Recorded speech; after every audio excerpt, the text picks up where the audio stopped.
जगत में और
गर्भागदम आर्तियम समर्पयामि।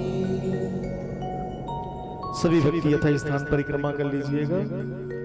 ओम सीकस्त्राणि प्रचुरन्ति सीकस्त्राणि संगनी सीकस्तसहस्रयोजने अवंधनी तन्मषि।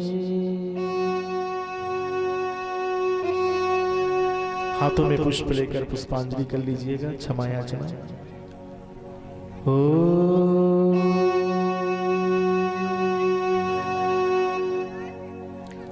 नाना सुगंधिं तपुष्पाणि यथा कालोद्भवानि च पुष्पाञ्जलिर्मया दत्तम् गृहाणां परमेश्वरी। मंत्र पुष्पांजलियां समर्पयामि। श्री माता रानी के चरणों में अर्पण कर दीजिएगा। सभी भक्तजन यथा स्थान विराजमान होकर के श्री व्यास जी नारायण की श्री मुखारविंद से सुंदर अमृतमय कथाओं का रसपान कीजिए।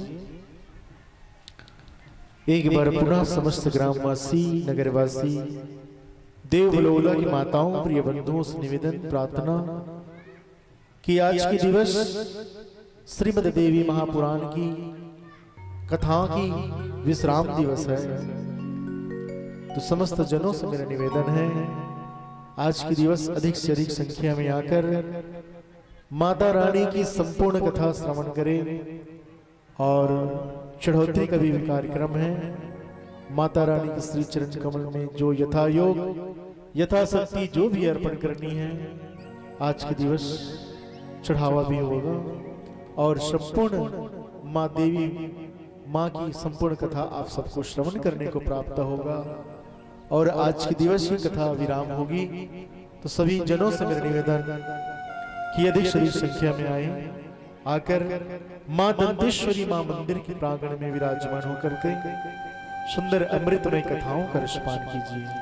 बोले माँ दंतेश्वरी मैया की जय।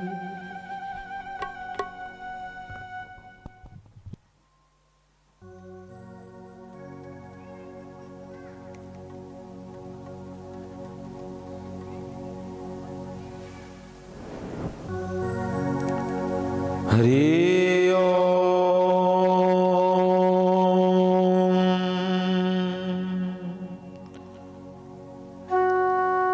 गणानां तव गणपतिगुं हवामहे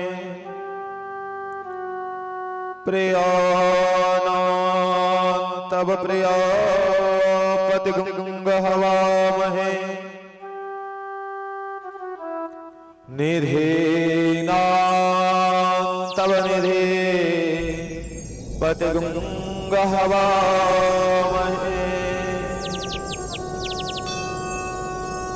वक्रतुंड महाकाय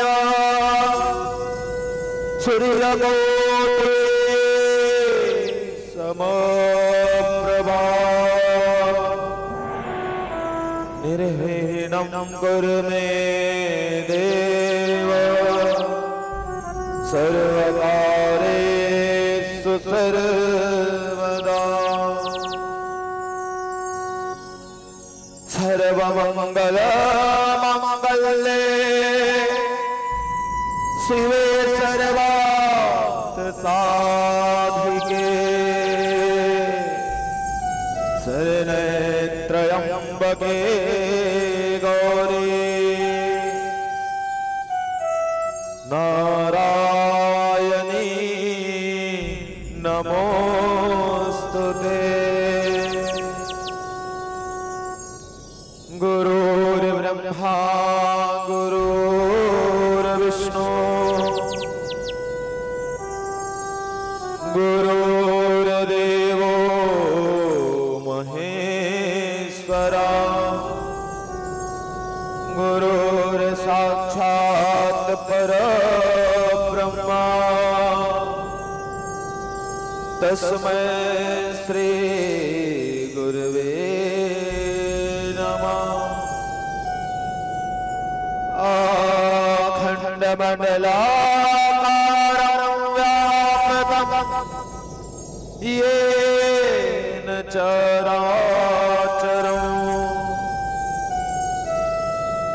तत्पदं दर्शितं येन तस्मै श्री गुरवे नमः। या माता मधु कैटभ प्रमाथनी या मयि सोनमूलनी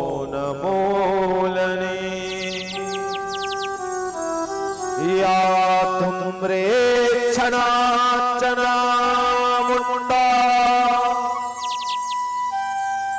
मथिनी या रक्त विजासनी शक्ति हसुंबन सुंबदैत्यदालनी सा सिद्धे लक्ष्मी परा या चंडी नमोते सकती सनहिता मा पातु विश्वेश्वरी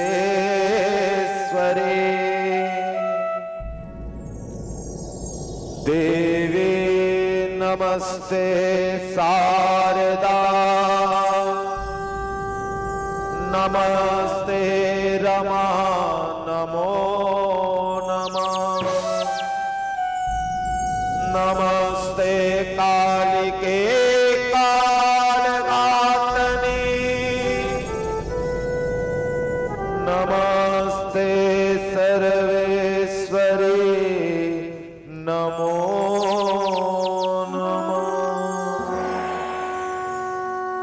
प्रेम सुरेंद्रेश्वरी मैया के जय। श्रीमद देवी भागवत महापुराण के जय। जय जय भवानी।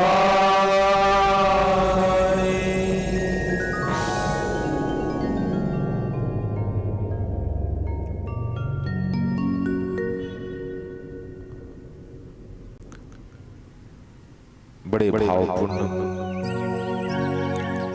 श्रद्धा और परम भक्ति से आज मां भवानी के श्री चरणों में हम सबने सुंदर शीश नवाएं। संपूर्ण ग्राम के सर्व भक्तजनों को बड़ी ही महत्वता और मां भवानी के अद्भुत महान दिव्य कथा का रसपान करने का बहुत ही आनंद उत्तम प्राप्त हुआ। आप सबको यह विशेष बात कह दूं कि आज कथा का विश्राम दिवस है। कल सुंदर यज्ञ हवन और सहस्त्रधारा स्नान से आप सभी पुण्य के परम पुण्य के भागी होंगे। लेकिन आज जो है श्रीमद देवी भागवत महापुराण का विश्राम दिवस है। कहे फल का सार जैसे बीज होता है, फल का सार जैसे बीज होता है, शरीर का सार होता प्राण। फल का सार बीज, शरीर का सार प्राण। कथा का सार अंतिम विश्राम दिवस होता है। ये कथा का सार विश्राम दिवस। इसी हेतु आप सर्वत्र को कहना चाहें कि बाकी सब दिनों कथा का रसपान कर पाए या ना कर पाए, लेकिन जो आज का दिवस है ना, आज के दिवस कम से कम एक घड़ी ना तो 2 घड़ी, कम से कम 1 घड़ी या 2 घड़ी मां जगदम्बा के चरणों में विराजमान होकर के आप इस दिव्य कथा का रसपान करें। आज इस कथा का सार भूत आप सबको कहा जाएगा। इस दिव्य कथा का मूल ज्ञान आपको दिया जाएगा। यही आप सभी ग्राम के सर्व भक्तजनों से एवं सभी आत्मजनों से दिव्य वचन कहने के पश्चात आओ मां भवानी की अद्भुतता महान कथा में हम सब प्रवेश हो जाए। श्रीमद् देवी भागवत महापुराण के चरणों में सर्वप्रथम कोटि कोटि शीश नवाएं मां जगदम्बा के चरणों को प्रणाम कर उसी भवानी की कथा में हम सब प्रवेश हो जाए। प्रेम सुले जगदम्बा मैया के जय।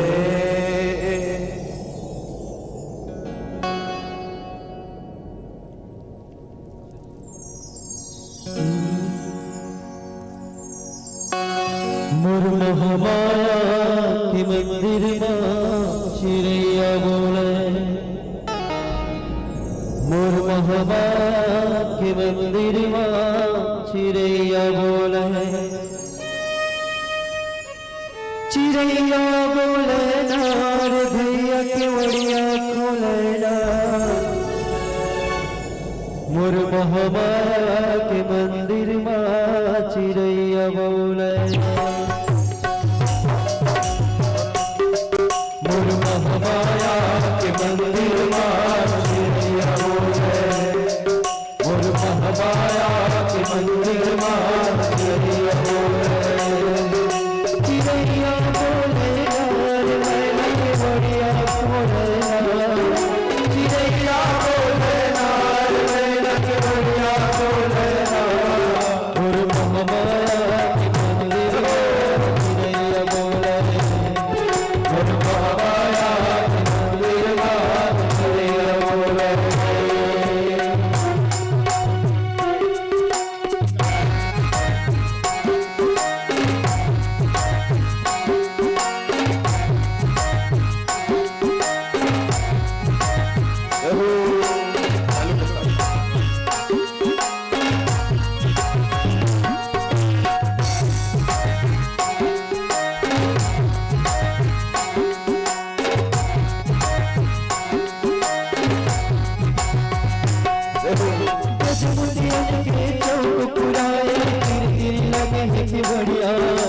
मनोकामना मोर सिद्ध करैया, जन्म के देवैया। गजमुतियन के चौक पुराए, कीर्तन लगे केवड़िया, मनोकामना मोर सिद्ध करैया, जन्म के देवैया।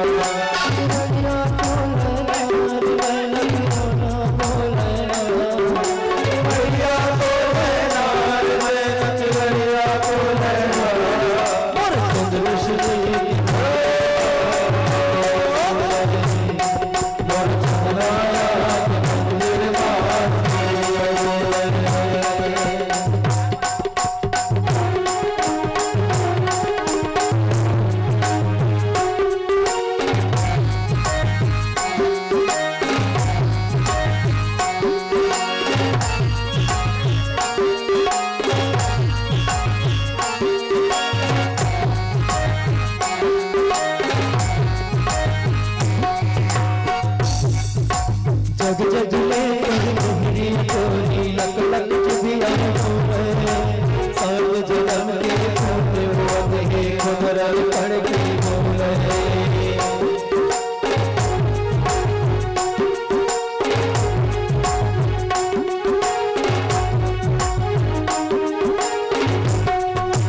जग जग में तोर मोहनी कोनी लक चुभिया बोले, सात जन्म के खोटे होते हे खबर पड़ के बोले। जन्म के सफल के सब सुख दुख माया वे, नवा किरण के नवा गोरी मन माया जरावे। मरुना बोले नार भैया चिड़ैया बोले ना, मरुना बोले नार भैया चिड़ैया बोले ना। मोर संबलपुर के मंदिर में चिड़ैया बोले, मोर महामाया के मंदिर में चिड़ैया बोले, चिड़ैया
प्रेम सुले दंतेश्वरी मैया के जय, शीतला मैया के जय, ज्वाला मैया के जय, भैरव जी महाराज के जय, हनुमान भगवान के जय, जय जय भगवान।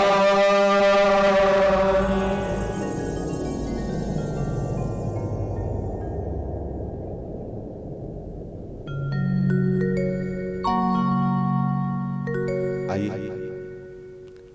बड़े भाव से भवानी के चरणों में सुंदर प्रणाम किए।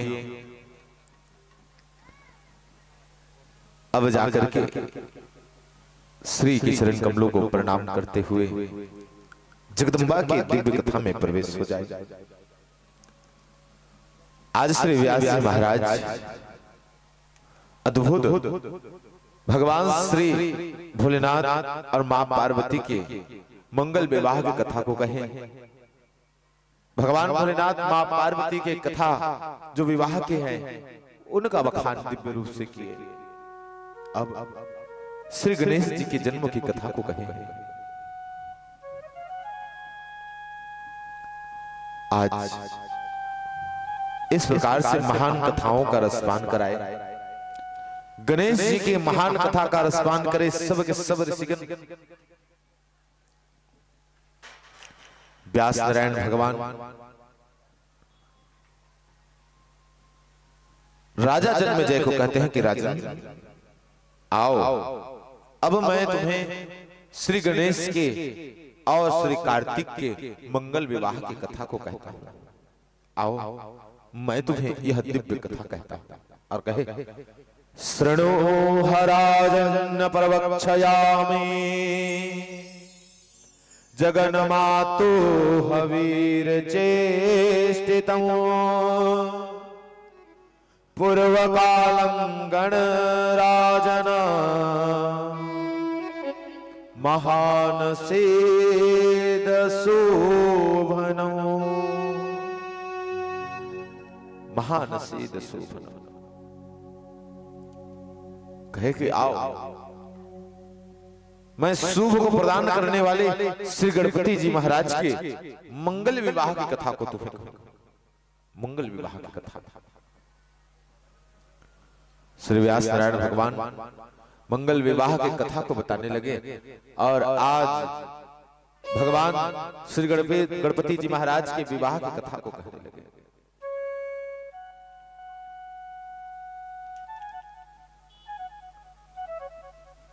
कहते हैं कि भगवान श्री गणेश जी महाराज के विवाह अद्भुत भाव से हुआ है। ये कथा सुनने योग्य है, ये कथा समझने योग्य है और बड़ी ही पुण्यदायक कही इस कथा को। व्यास नारायण भगवान कथा सुनाते हैं कि कैसे गणपति प्रथम पूजनीय हुए। आप सबने कथा सुनी कि गणपति कैसे प्रथम पूजनीय हुए। तो कहते हैं कि आज गणेश का सुंदर जन्म हुआ और गणेश के जब जन्म हुए ना तो कार्तिक जी महाराज का पहले से ही जन्म हो चुका था। तारकासुर नामक राक्षस के कार्तिक जी महाराज ने संहार किया। कार्तिक जी महाराज जो है ना गंभीर देव है। भगवान गणेश चंचल देव है। दो देव होते हैं माता, ध्यान से सुनिए। एक देवता चल देवता और एक देवता अचल है ना। तो यहां भगवान शंकर के जो शिवलिंग बैठे हैं ना वो क्या है? अचल, चलने वाला नहीं है। और जो भगवान कान्हा को, कृष्ण भगवान को लेकर के जो माताएं आती हैं कथा में, कहीं भी जाती हैं वो लेकर के चली जाती हैं, तो वो क्या देवता है? चल। ये दो प्रकार के देवता होते हैं। मतलब देवताओं का स्थापन का विधि दो प्रकार का है ना। एक जो है सदा सदा के लिए बैठ गए, शंकर भगवान एक बार बैठ गए मतलब बैठ।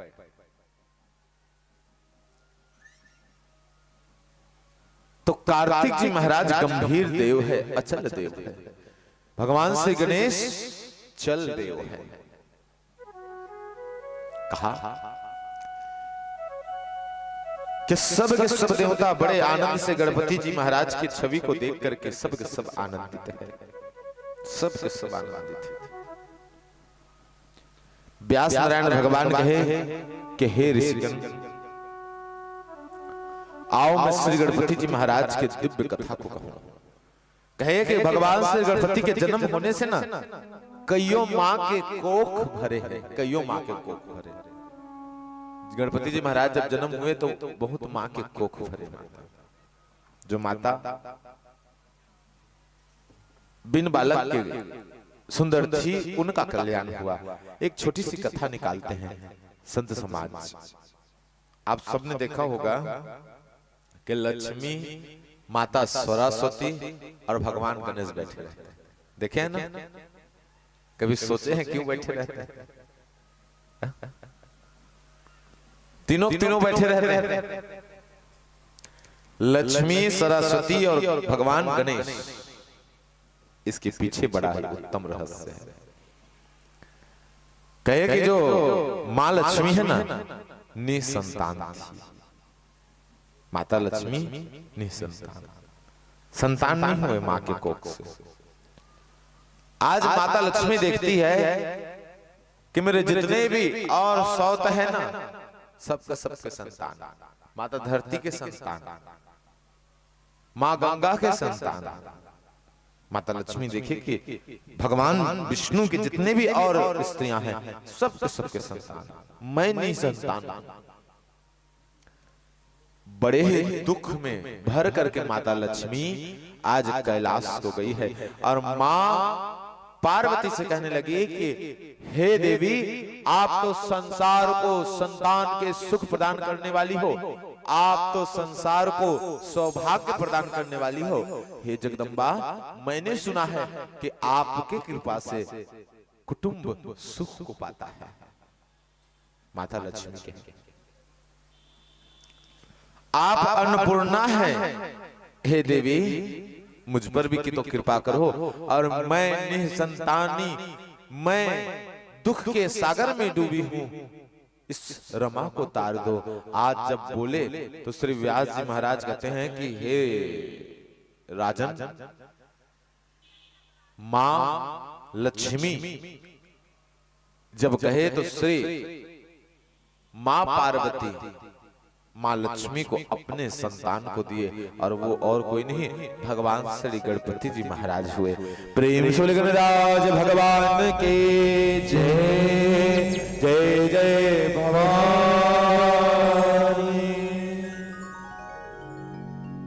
और आज माता लक्ष्मी जो है गणपति जी महाराज को गोद ले लिए माता।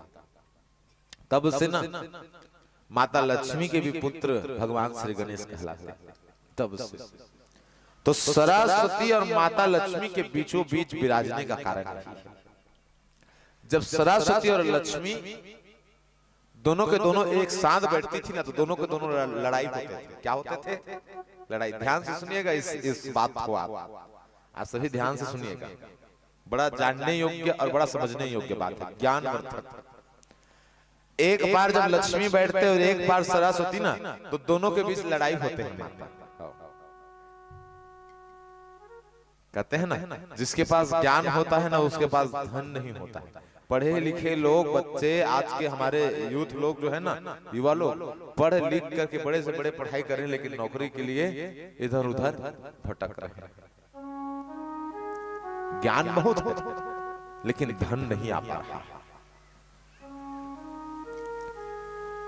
और जिनके पास धन की प्रचुर मात्रा है, वो लोग ज्ञानी नहीं है। ज्ञानी के मतलब ये नहीं कि अलग वाला, ये पढ़ाई लिखाई ऐसा ज्ञान, ऐसा नहीं।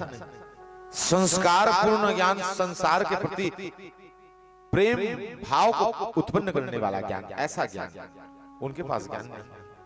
तो कहे कि लक्ष्मी और सरस्वती जब दोनों एक साथ बैठते हैं ना, तो दोनों के बीच झगड़ा होता है, और झगड़ा होने के बाद सब कुछ खत्म हो जाता है। तो माता लक्ष्मी जब गणपति जी महाराज को गोद लिए, तो भगवान से गणपति बीच में आके बैठ गए। गणपति जी महाराज बीच में आके बैठ गए, और जब बीच में आके बैठे तो इधर माँ लक्ष्मी, इधर माँ सरस्वती, और बीच में गणपति जी महाराज। और गणपति जी महाराज विवेक के देवता है। किसके देवता? विवेक। विवेक के मतलब ये है कि एक ओर अगर सोना रख दे और एक ओर पत्थर, और मनुष्य से कहा जाए कि तुम किसे ले जाओगे, तो विवेकहीन आदमी रहेगा ना, वो पत्थर ले जाएगा। तो विवेक के देवता कौन है? गणपति जी महाराज।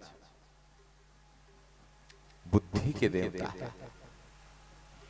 आज लक्ष्मी और सरस्वती के बीचों बीच जब गणपति जी महाराज बैठे, तो बैठे ना, तो आज श्री गणपति जी महाराज की कृपा से सुंदर मनुष्य जो है धनवान भी रहता है और बुद्धिमान भी होता है। विवेक के आश्रय से धन भी आएगा और ज्ञान भी आएगा। इसीलिए गणपति को प्रथम पूजनीय भी कहती है माता। प्रेम से गणराज भगवान की जय। जय जय भवानी। प्रथम पूजनीय कहते हैं भगवान, प्रथम पूजनीय। श्री व्यास नारायण भगवान कहे कि आज भगवान श्री गणराज युवा हुए चले जा रहे हैं। कार्तिक जी महाराज पूर्ण रूप से युवा हो गए। भगवान भोलेनाथ और मां पार्वती विराजमान है, दोनों के दोनों। कार्तिक आकर के कहता है कि मैया मुझे बड़ी पीड़ा होती है, बड़ी कष्ट होता है। मां पार्वती कहे कि पुत्र क्या ऐसा होता है? कर्म, जिस कर्म के कारण तुम दुख को पाते हो। तो कार्तिक कहता है कि माँ मुझसे कर्म नहीं होता, आपसे और पिताश्री से बड़े ही दुष्कर्म हो जाते हैं जो मुझे अति पीड़ा पहुंचाते हैं। कहा कि आप दोनों गणेश को अतः प्रेम करते हो और मुझे एक आना प्रेम नहीं देते, थोड़ा भी प्रेम नहीं करते। माँ इस बात को मैं विचार करता हूं तो रात्रि रात्रि निद्रा नहीं आती है, मैं बड़े ही दुख को पाता हूं। माँ पार्वती भगवान श्री कार्तिक को हृदय से लगा और कहा कि लाल, तेरे जन्म होने के बाद ना मैं तेरे जन्म के सुख को पाई और ना ही मैं तेरे इस बालकपन के दिव्य लीला को देख पाई। अरे अब तो युवा हो रहा है कार्तिक, और तो ऐसी बात करता है जो मेरे हृदय को दुख में डुबा देता है, ऐसी तो बात करता है। कार्तिक ऐसा नहीं है। पुत्र माता पिता के लिए सभी संतान समान होते हैं, सब के सब समान होते हैं। जिस प्रकार मनुष्य के लिए उनका देह का सब अंग समान होता है, उसी प्रकार माता पिता के लिए सभी संतान समान होते हैं। सही बात है माता। अगर एक उंगली भी कट जाए ना तो आदमी को बहुत अखरता है। एक उंगली भी कट जाए ना हाथ के तो आदमी को बहुत अखरेगा। हर एक शरीर का अंग महत्वपूर्ण है, हर एक शरीर के। आदमी कहते हैं ना कि एक कट जाएगा तो चल जाएगा, वो कट जाएगा तो बच जाएगा, नहीं, हर एक अंग आदमी का महत्वपूर्ण है। माँ जगदम्बा कहने लगी कि कार्तिक तुझसे जो हम प्रेम करते हैं वही प्रेम गणेश से करते हैं, जो प्रेम गणेश से करते हैं वही तुमसे करते हैं। आज कार्तिक कहने लगे कि मैया ये तो साबित हो जाना चाहिए कि कौन किससे कितना प्रेम करता है और कौन कितना महान है, आज साबित हो जाना चाहिए। जब कहे तो श्री व्यास नारायण भगवान कहते हैं कि राजन, भगवान श्री कार्तिक ने यह वचन कहा और वचन कह करके सुंदर शर्त रखे और शर्त रखते हुए कहने लगा कि माँ यह संसार का 3 प्रतिमा करके जो भी पहले चला आएगा वह श्रेष्ठ हो जाएगा, वह प्रथम पूजनीय हो जाएगा। क्या आप दोनों को यह स्वीकार है? भगवान भोलेनाथ शांति से सुन रहे। मां आदि शक्ति, मां जगदम्बा, उन दोनों के मुखमंडल को देखे तो गणपति जी महाराज भी मुस्कुरा रहे हैं और कार्तिक जी महाराज बड़े जोश शोश से खड़े हुए हैं। आज जब मां भवानी कहे कि स्वीकार है तो स्वीकार है, जब कहे तो कार्तिक जी महाराज कहते हैं कि आज अपने मयूर में चढ़े और चढ़ करके तत्काल उड़ गए संसार के परिक्रमा करने के लिए।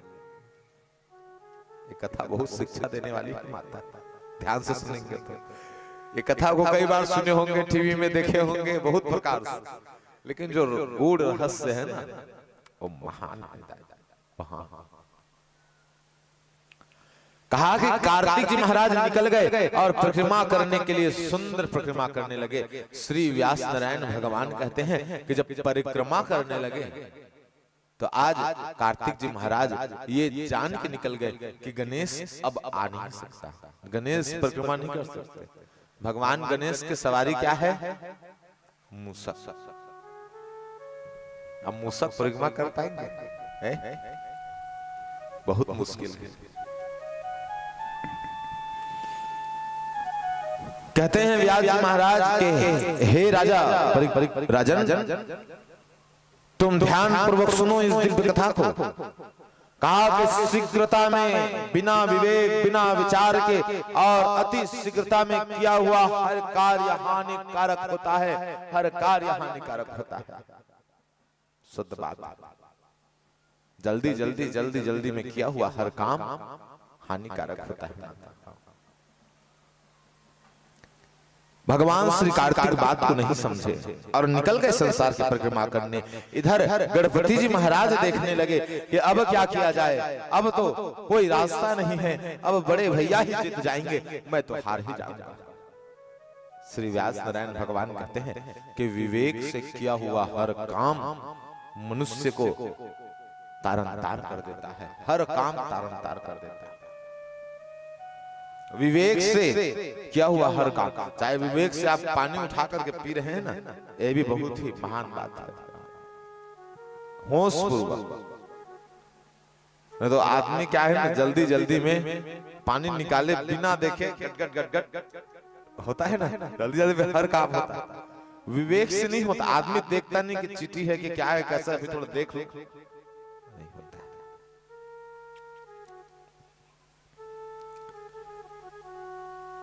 गणपति जी महाराज देखे कि विवेक से करना चाहिए था काम, कार्तिक जी महाराज तो गलत करते हैं। कहा कि संसार की परिक्रमा, अरे संसार क्या है, संसार है क्या? अच्छा ये बताओ, अगर मां के कोख से हम जन्मे नहीं होते तो क्या हमें संसार को देख पाते? नहीं देख पाते। तो आपके लिए 9 महीना संसार क्या था?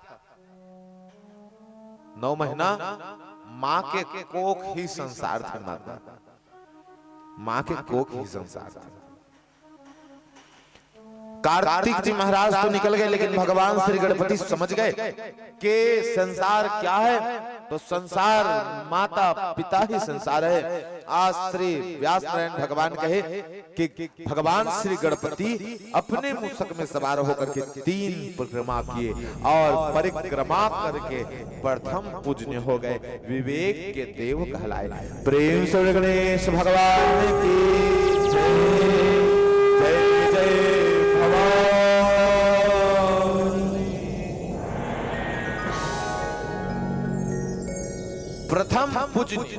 प्रथम पूजने कहलाए।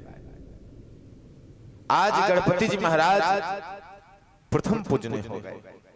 इधर भगवान श्री गणपति और भगवान श्री कार्तिक दोनों के दोनों जब देखे कि प्रथम पूजने गणपति हो गए तो कार्तिक जी महाराज अति रुष्ट हुए। माता बहुत रुष्ट हो गए। व्यास नारायण भगवान कहे कि भगवान भोलेनाथ और माता पार्वती कार्तिक और गणेश के विवाह कराना चाहते थे। कार्तिक और गणेश के विवाह, तो उनके लिए कन्या खोजे थे। एक के नाम कहे कि रिद्धि और एक के नाम सिद्धि। क्षेम भी कहते हैं उनको। किसको? रिद्धि। आज रिद्धि और सिद्धि ये दोनों के दोनों बहन हुई और किन की पुत्री हुई तो कहे कि प्रजापति विश्वकर्मा की पुत्री हुई। प्रजापति विश्वकर्मा कहे कि रिद्धि को भगवान श्री कार्तिक के लिए और सिद्धि को भगवान श्री गणेश के लिए।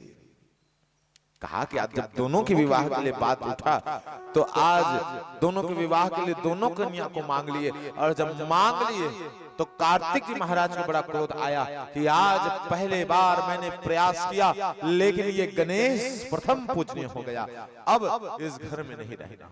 रुष्ट होकर के क्रोंच नामक पर्वत में चले गए। माता का नाम के क्रोंच, क्रोंच नाम के पर्वत में जब चले गए ना तो भगवान कार्तिक अति रुष्ट हो गए। माता पिता उन्हें मनाने गए लेकिन नहीं आए। अब जब नहीं आए तो श्री व्यास जी महाराज कहे कि लड़की तो दो मांग चुके थे, जबान तो हो गया था कि विवाह करना है। एक का विवाह बड़े बेटे से और एक का विवाह छोटे से, जबान हो चुका था। श्री व्यास नारायण भगवान कहे कि आज जब कार्तिक जी महाराज नहीं आए तो भगवान श्री गणपति जी महाराज को ही विवाह करना पड़ा। कहा कि रिद्धि से भी विवाह किए और सिद्धि से भी विवाह किए, दोनों से विवाह कर लिए। माता प्रेम सुन सिद्धि मैया के जय जय जय भवानी।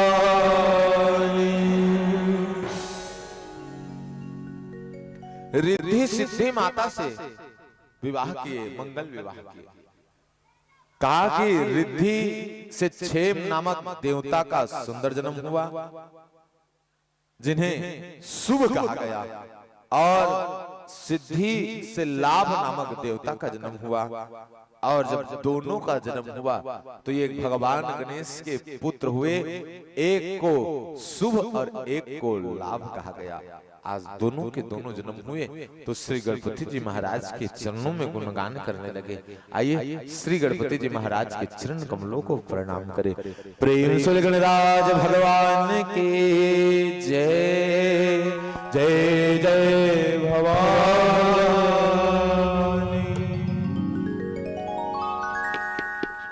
जय गणेश जय महादेवा, जय गणेश जय महादेवा, जय गणेश जय महादेवा, जय गणेश जय महादेवा, जय गणेश जय महादेवा, जय गणेश जय महादेवा, जय गणेश जय महादेवा, जय गणेश जय महादेवा, जय गणेश जय महादेवा, जय गणेश जय महादेवा। माता जागी पार्वती, माता जागी पार्वती, माता जागी पार्वती, माता जागी पार्वती,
महादेवा जय गणेश जय महादेवा जय गणेश जय महादेवा।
प्रेम से गणराज भगवान के जय, जगदम्बा मैया के जय, जय जय भवानी।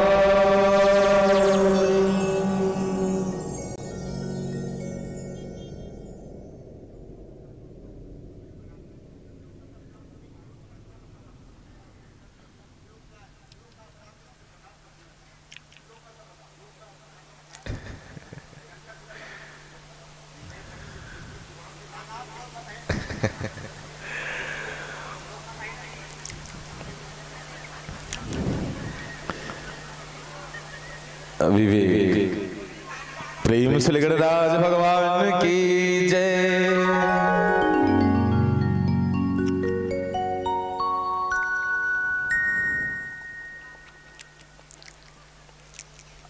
आओ कथा में प्रवेश करें। आज श्री व्यास जी महाराज के भगवान श्री भोलेनाथ के पुत्र कार्तिक और गणेश हुए। कार्तिक जी महाराज रुष्ट होकर जब चले गए ना, तो रिद्धि सिद्धि से भगवान श्री गणेश विवाह कर लिए। और जब विवाह किए तो आज रिद्धि और सिद्धि से दिव्य बालक का जन्म हुआ। एक को शुभ कहा गया और एक को लाभ कहा गया। शुभ और लाभ। गणपति जी महाराज को विवेक के देवता कहे भैया। विवेक के अर्थ यही है, मनुष्य सबके पास बुद्धि होता है, बुद्धि नहीं होता है ऐसा बात नहीं, सबके पास बुद्धि है ना। लेकिन मनुष्य ये जब जान लेता है ना कि कब कहां और कैसे क्या करना चाहिए, तो उसे विवेकवान कहे, है ना भाई। उसे विवेकवान कहे। जहां सुंदर भजन हो रहा है, वहां अगर कोई मनुष्य अब शब्द कहे तब ये विवेक होगा नहीं। लेकिन युद्ध की भूमि में लड़ाई करेगा, अब शब्द कहेगा, सब करेगा, तब ये क्या होगा? विवेक होगा। अगर वहां आरती करेगा तब युद्ध भूमि में विवेकहीन है ना, मार डालेंगे आदमी। लड़ने गए हो भैया, आरती करने नहीं गए हो, और यहाँ आरती आए करने आए हो, लड़ने नहीं आए हो। तो विवेक का सीधा अर्थ है कि जहां जो होना चाहिए वह अगर मनुष्य करता है तो वो विवेकवान होता है। जब इस भाव को मनुष्य समझ जाता है तो सत्य में गणपति की अद्भुत कृपा हो जाती है। कहे कि विवेकवान मनुष्य के ही घर में शुभ और लाभ आते हैं। शुभ भी होता है और लाभ भी होता है। जिसके घर गणपति आ जाए उसके घर शुभ और लाभ आता है। आप सब देखें द्वार में क्या क्या लिखा रहता है? शुभ लाभ। ये कौन है शुभ लाभ? गणेश के पुत्र। और शुभ लाभ के पुत्र जानते हैं कौन है? अमोद परमोद। जब धन संपत्ति और शुभ आ जाता है ना, तब आदमी हंसता है, अच्छे से बात करता है, मग्न रहता है। जब धन आ जाता है, नहीं तो चिंता छाया रहता है। पैसा है, धन है, सुख शांति है, तो आदमी अमोद प्रमोद में रहता है। तो शुभ और लाभ के बेटा कौन है? अमोद और प्रमोद, है ना। व्यास जी नारायण भगवान कहते हैं कि आज रक्षाबंधन का सुंदर पर्व था। किसका पर्व? रक्षाबंधन।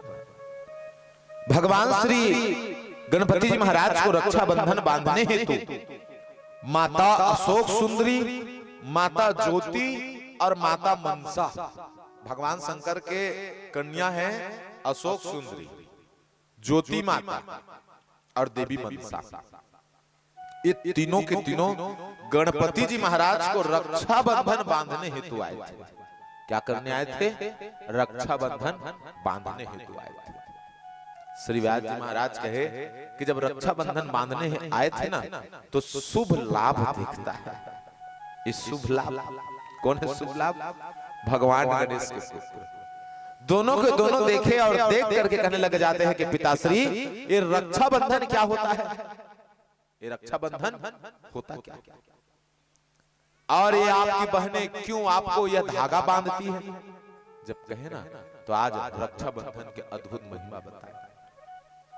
कहा कि रक्षाबंधन ये महाबंधन है पुत्र। ये भाई और बहन के दोनों के बीच का जो प्रेम है ना, वो शक्ति स्वरूप ये रक्षाबंधन है। कहा कि राजा बलि ने मां लक्ष्मी के हाथों से रक्षाबंधन बनवाए थे। हे शुभ और लाभ, हमारी बहन हमारी रक्षा के लिए कामना करती है, हमारे कल्याण के लिए कामना कर यह सूत्र को बांधती है। यह सूत्र मानो ब्रह्मा का सूत्र हो, ऐसा सूत्र है। इसे पवित्रता से धारण करना चाहिए, पवित्रता से धारण करना चाहिए। जब ये बात कहे तो शुभ और लाभ कहने लगे कि पिताश्री हमारी कोई बहन नहीं, पिताश्री हम पर कृपा कीजिए और कृपा करके हमें भी रक्षा सूत्र बांधने का अवसर प्रदान कीजिए। पिताश्री हमारा भी कोई बहन हो, ऐसी कृपा कीजिए। आज जब भगवान गणेश से निवेदन किए, प्रार्थना किए, तो श्री व्यास जी महाराज कहते हैं कि हे राजा जन्मेजय, भगवान श्री गणेश की एक पुत्री सुंदर जन्म ली है। रिद्धि और सिद्धि के दोनों के सुंदर सानिध्य में एक पुत्री का जन्म हुआ। जानते हैं पुत्री के नाम? हाँ, कहे कि आज वो पुत्री को जैसे जन्म हुआ तो कहा कि भगवान श्री गणेश के हे शुभ और हे लाभ, यह वह देवी है जो सर्वत्र मनुष्य जाति का कल्याण करने वाली है। ये साक्षात ब्रह्म परमेश्वरी की स्वरूपनी जान, इस संतोष को प्रदान करने वाली है, ये धन धान्य को प्रदान करने वाली है, घर में सुख शांति और मनुष्य के हर मनोकामना को पूर्ण करने वाली है। यह शुक्रवार के दिवस जन्मी है, मैं इसे संतोषी कहता हूँ। और उनका नाम क्या पड़े? प्रेम से संतोषी मैया की जय, ज्वाला मैया की जय। जय जय भवानी।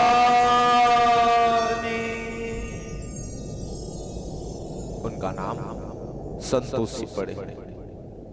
आज मां श्री संतोषी अद्भुत सनातनी देवी हुई है। माता संतोषी जैसे जन्म लिए तो आज शुभ और लाभ को अति प्रसन्नता हुए, मन में आनंद आ गए और आगे न तो दोनों भाइयों के कलाइयों में मां जगदम्बा ने सुंदर आज रक्षा बंधन को बांधे और बांधे तो आनंद चित्त हो गई मां संतोषी के रक्षा सूत्र से। व्यास भगवान कहे कि सब के सब देवी संतोषी को बड़े भाव से स्मरण करने लगे।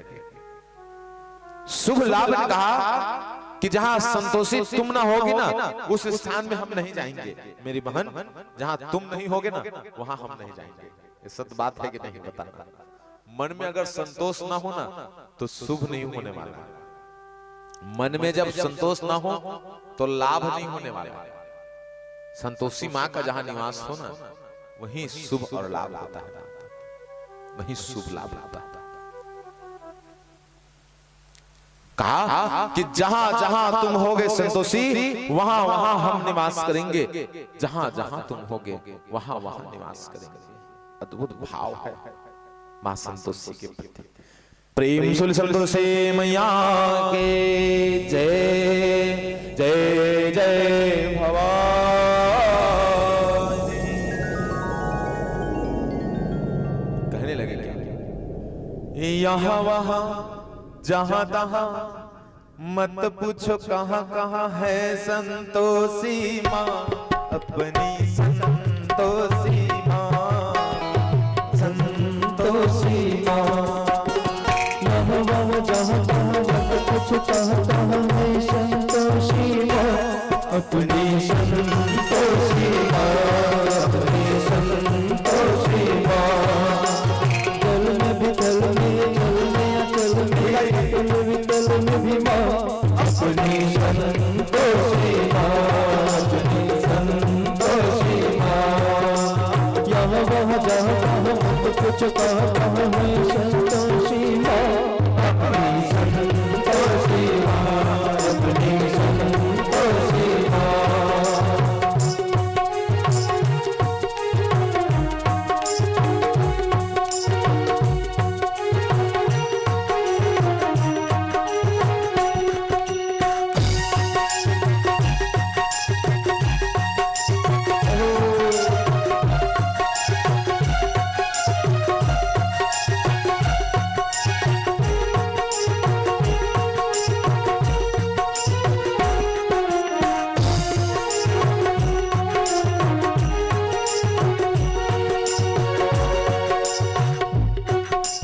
बड़ी अनोखी चमकदारी अपनी माई, अपनी माई, अपनी माई। पर्वत कर सकती पर्वत को राई, पर्वत को राई, पर्वत को राई। बार खुला दरबार खुला है,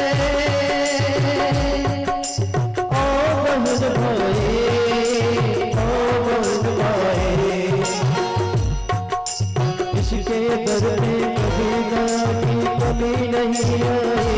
अपनी संतोषी माँ, अपनी संतोषी माँ।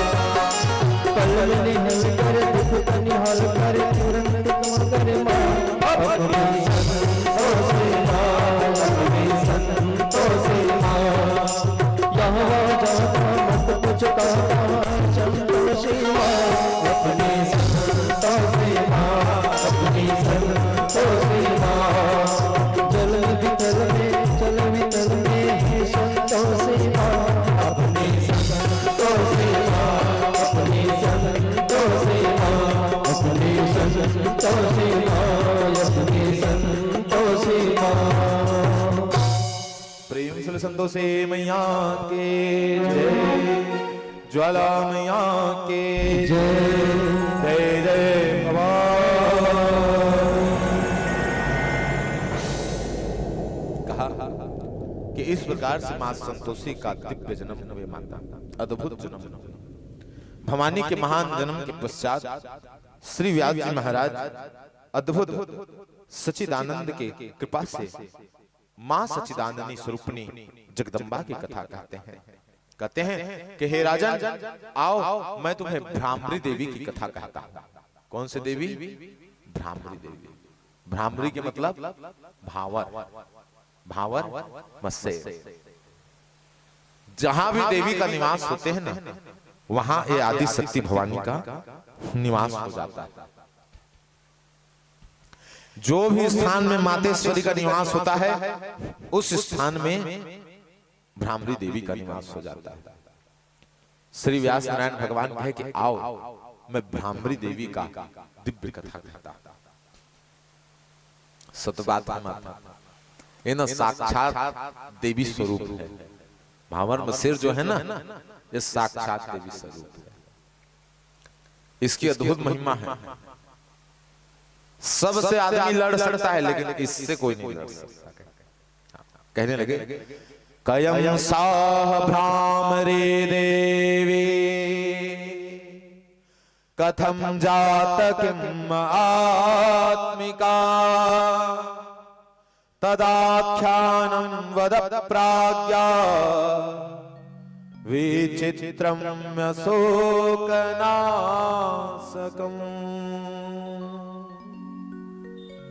कहा कि विचित्र शोक के विनाश करने वाली मां भ्रामरी है, देवी भ्रामरी है। हे राजन, कहा कि पूर्व काल में अरुण नामक राक्षस हुआ। क्या नाम के? अरुण नाम के राक्षस। ये अरुण नामक राक्षस मां गायत्री के परम भक्त हुए। माता वेद माता के परम भक्त हुए। गायत्री मंत्र के उच्चारण को कर करके आज भवानी को प्रसन्न कर लिए, और जब जगदम्बा को प्रसन्न कर लिए तो मां गायत्री ने इस वेद का ज्ञान दिया और अद्भुत महान सिद्धि दे दी माता। व्यास भगवान कहे कि सब के सब देवता इनके तेज से हार गए। 10,000 वर्ष तक इन्होंने तपस्या कर मां भवानी को प्रसन्न किए और मां भवानी प्रकट हो गए। प्रेम से गायत्री मैया के जय जय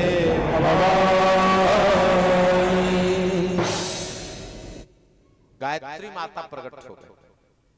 और जब मां गायत्री प्रकट हो गए तो माता गायत्री के चरण में शीश नमाते हुए ये राक्षस कहता है कि मां मुझे वरदान दीजिए। मां भवानी से जब कहे तो वरदान मांगने को लिए ये राक्षस आतुर होकर के कह रहा है। मां कहने लगे कि मांगो, तुम्हें क्या वरदान चाहिए। राक्षस कहता है कि मां मैं सदा के लिए अमर हो जाऊं, मुझे ऐसा वरदान दीजिए। मां कहे कि किसी को नहीं मिलता, कोई दूसरा वरदान। जब कहे ना तो आज मां आदि शक्ति से ये राक्षस मांगता है। कहे कि मां अगर आप मुझसे प्रसन्न हैं तो फिर मुझे वरदान दीजिए। कैसा वरदान? कहे कि ना मैं देव से मरूं, न दानव, न मानव, न यक्ष, न गंधर्व, न विद्याधर, न भूत, न प्रेत, किसी भी से न मरूं, मुझे ऐसा वरदान दीजिए। तथास्तु मां गायत्री कहे कि मां मैं ना स्त्री से मरूं ना पुरुष से, मुझे ऐसा वरदान दीजिए। तथास्तु कहती। आज वरदान मांगे कि मां मेरी मृत्यु ना तो 2 पैर वाले जीव से हो, ना तो 4 पैर वाले जीव से। ना तो 2 पैर वाले जीव से हो, ना तो 4 पैर वाले जीव से हो। ना मेरी मृत्यु बड़े जीव से हो, ना एकदम छोटे जीव से हो। मुझे ऐसा वरदान दीजिए। और नहीं मैं बीच आकार वाले जीव से मरूं, मुझे ऐसा वरदान दीजिए। तथास्तु माता राक्षस वरदान ऐसे वरदान। जब वरदान मांगे ना तो राक्षस संसार में हाहाकार मचा दिया। अब तो मुझे कोई नहीं मार सकता। एक तो 2 पैर वाले जीव मनुष्य होते हैं, 4 पैर वाले जीव पशु होते हैं, है ना भाई। अब बाकी जो चीज है उनको तो आदमी ऐसे ही खत्म कर देता है। तो ये राक्षस सोचे कि भैया बाकी सब चीज तो छोटे हैं, ये क्या कर सकते हैं। आज ये अरुण नामक राक्षस हाहाकार मचाने लगा, कहा कि पूरे स्वर्ग को जीत गए, गायत्री मंत्र के बल में आज पूरे के पूरे ब्रह्मांड को जीत गए। महामंत्र गायत्री का सुंदर मन ही मन उच्चारण कर रहा है ये राक्षस। कहे देवताओं को पता चला कि गायत्री मंत्र महामंत्र है और इनके मंत्र का जब तक जाप किया जाएगा तब तक ये राक्षस मरेगा नहीं, मरेगा नहीं। कहा कि गायत्री मंत्र को विशेष कर मन ही मन जाप करना चाहता है। क्या? मन ही मन, मन ही मन उस मंत्र का सुंदर भीतर ही उसका गुणगान होना चाहिए, भीतर ही उनका उच्चारण होना चाहिए। व्यास नारायण भगवान कहे कि मन ही मन करते था ये अरुण और महाबली हो गए। आज सबके सब देवता कहे कि जाओ और जाकर के उनके बल को तोड़ो। तो आज सबके सब देवता अपने गुरु को सुंदर आदेश दिए, गुरु को आदेश दिए। बृहस्पति जी महाराज आदेश को पाए सभी देवताओं के और कहा कि देवो तुम्हारे कल्याण हेतु तुम्हारे आदेश का सम्मान किया जाएगा। और आज भगवान श्री सदगुरु भगवान बृहस्पति अरुण के पास आ गए। अरुण को बताने लगे कि अरुण तुम जिस देवी की तपस्या की और जिसका मंत्र जाप कर रहे हो ना, वो देवताओं की देवी है, वो तुम्हारी मां नहीं है, तुम उनका जाप छोड़ दो। और ये अरुण उनके बात को सुन करके जाप छोड़ दिए, जाप छोड़े। तो जो भगवान की भक्ति छोड़ दे वो मार्ग भटक जाता है। आज मां की भक्ति छोड़े तो इनका शक्ति क्षीण होने लग गया।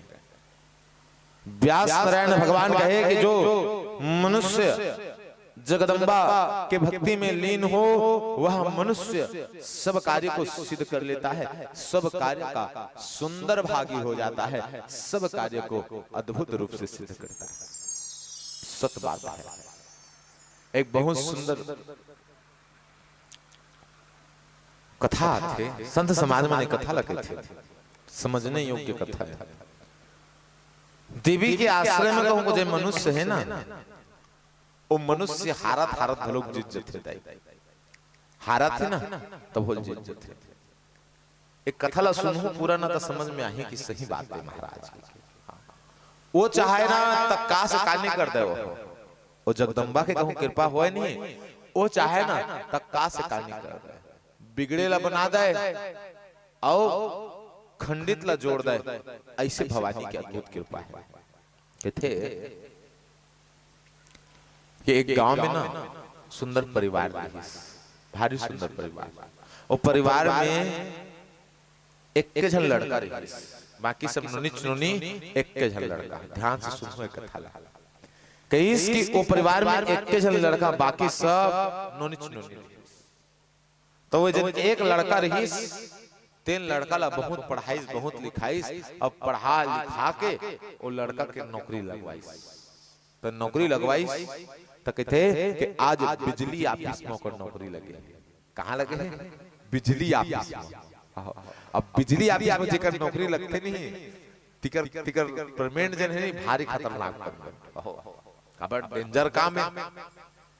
थोकन भूल चूक होई तहन गड़बड़ है। तेकर से सरकार जान पूछ के मतलब ज्यादा पैसा देती। ये ले दादा तुमन जान से खेलता हो रोज के रोज, एक कर कहूं नट में कहूं थोकन करेंट आइस नहीं तहन गड़बड़ है। ऐसे कि ना जान पूछ के देते। भगवान कोनो ला ऐसे मत करे, लेकिन सरकार हा पहली ले सोच विचार डाल देते कि ऐसे करना चाहता। तब बिजली ऑफिस में वो मनखे के लड़का कहेस की नौकरी लगी ताई। और जब नौकरी लगिस ना तब घर के मन के खुशी कोई ठिकाना नहीं। अब नौकरी लग गए तब छोकरी ब्याही, ये चीज ला सोच के मन भारी परेशान। तो कहते हैं कि आज घर भर के एक के झन लड़का है, ओकर काकी काका धलो को वाला बड़ी प्रेम करत है, ओकर दाई दादा धलो को वाला बड़ी प्रेम करत है, ओकर जत का बहनी सब का सब एक के झन है। और ऐसे लड़का है, सोना लड़का है कि सोना लड़का, हाँ सुपारी नहीं जाना है वो लड़का, ऐसे लड़का। दारू मंद लगा कहा है, सुपारी नहीं जाना है वो लड़का। ऐसे चुक चुक ले कह दाई कहते कि आज वो सुंदर जाए कहाँ अपन नौकरी करे बार बिजली ऑफिस साहब है कि बिजली ऑफिस के बड़े साहब सुंदर नौकरी करते थे, बड़ी आनंद से रहा थे। उस समय के बाद कहते कि ओकर जिन ददा है नहीं तेन भारी भगत ददा है वो देवी भारी भगत कछु हो जाए जबान चले जाए लेकिन असत्य नहीं बोलो, जीभ कट जाए चाहे कट जाए लेकिन झूठ नहीं बोला। ओकरे परन कई जन भारी ऐसे दिव्य मन के होते, कुछ हो जाए लेकिन नबारी नहीं बोला, ऐसे मन के होते।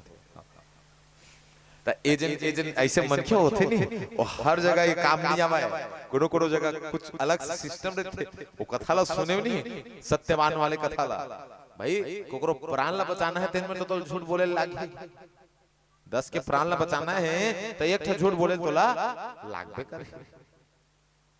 तो कहिस कि आज ए जोन मनखे तेन भारी सत्यवान है, भारी सत्य बात कहने वाला कहते कि अपन लड़का के बिहाव करना है, तब बिहाव करना है ना तो कहते कि ओकर लड़की खोजे पर जाते हैं गांव इसने निकल जाते। अभी चला था लड़की खोजे जगह तो ऐसने के समय के थे धान पान ला सुंदर लू निमार के बेच बाज के कहिस कि आज लड़की खोजे पर निकल गए अपन लड़का लगा के।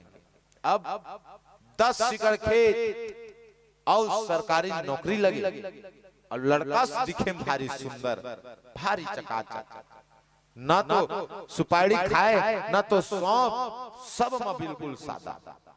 अब वो लड़का ला धर के एक के झन लड़का हो तो सगा घर की तो वो हाई फाई मन खे मन नौकरी हाय 10 एकड़ खेत थे और लड़का वो बहुत सुंदर पढ़े लिखे नौकरी लगे सरकारी। अब हाई फाई हो गए वो मन खेगा हो गए कि नहीं तब अब सगा तो इसने होकर लेवल है तो इसने लेवल में जाही तो उसने लेवल में गिर पैसा है ओकरो करा जे आगे वाला है तेनो पढ़े नोनी है बढ़िया लिखे सब बढ़िया है।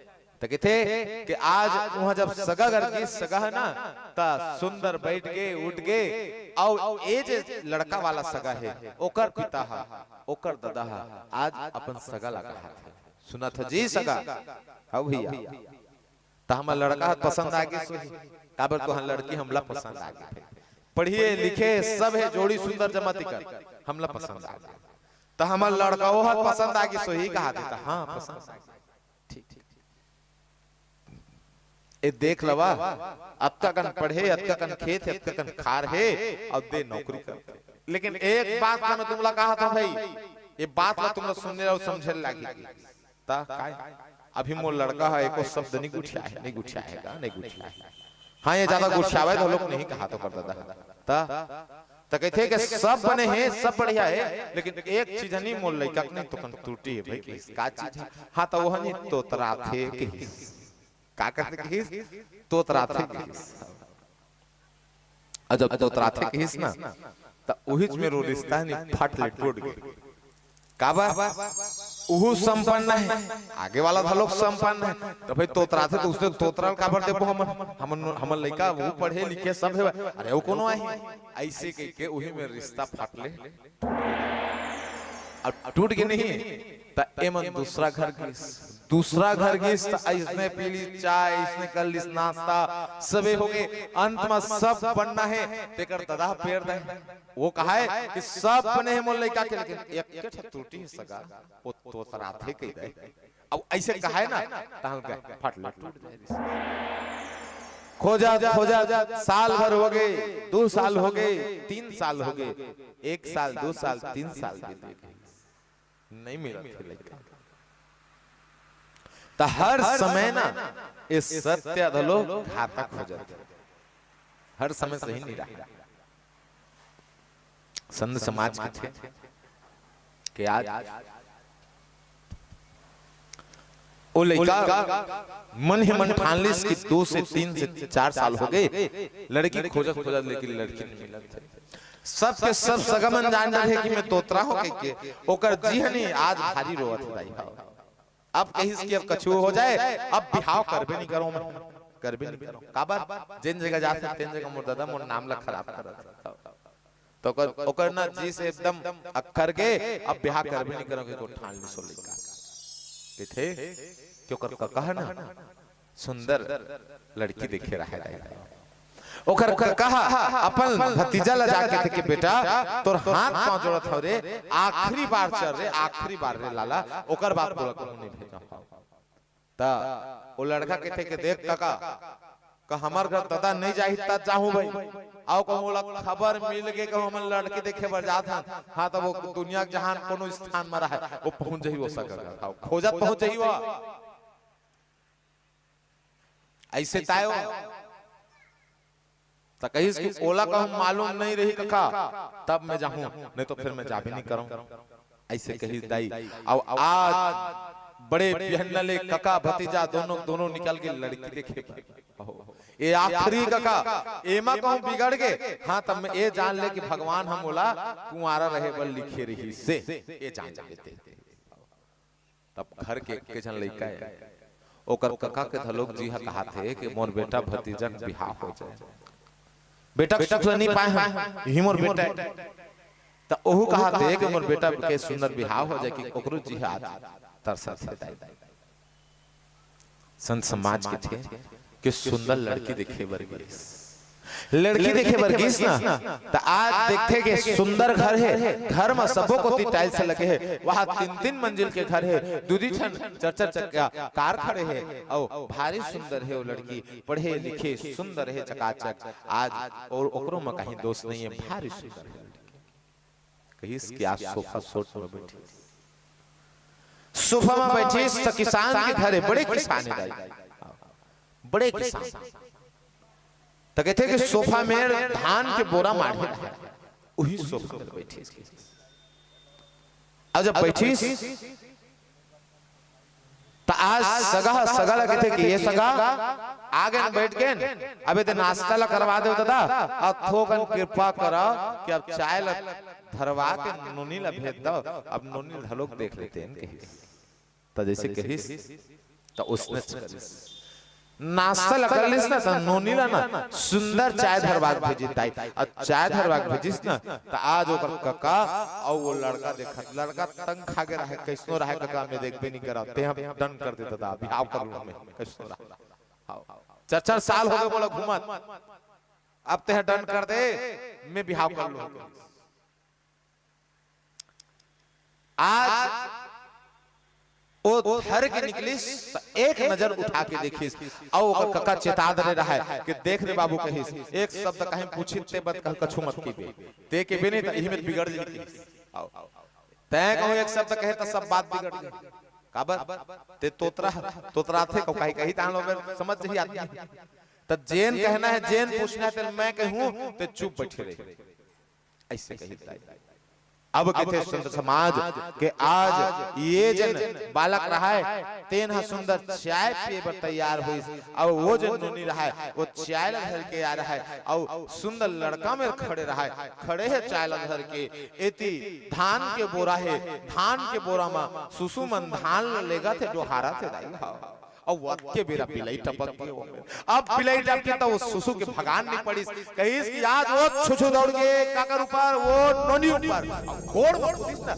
चाय लपटे किस और तुतु आगे के नोनी के तुतु आगे के नोनी जब कहिस ना तब बाबू भी समझ गए वो तोतरी है काका बने पाके वो तोतरी है तके दाई ऐसे परमेश्वरी है ना जोड़ी बनाते ओकर कहूं आश्रम रहे नहीं तो ऐसे टप टप ले जोड़ी बन जाते फर्क नहीं खाए देखा था तोतरी तोतरा मिल गया आखिरी बार गेरी सुमन हां अथोगन फर्क खातीस था बिहानी होती सुकर टपले मंगल बिहाव हो के दाई कहिस कि माता संतोषी भारी कृपा भारी अपरम कृपा है जगदम्बा की कृपा है कहे कि आज अरुण जो है राक्षस ये बड़े अत्याचारी हो गए और माँ भवानी के आश्रय को छोड़ दिए उनके द्वार को छोड़ दिए उनके मंत्र जाप को छोड़ दिए और जब माँ भवानी के मंत्र जाप को छोड़े माँ गायत्री के गुणगान को छोड़े तो हे राजा जन्मेजय आज इस अरुण के काल आने वाला है राजन काल आने वाला है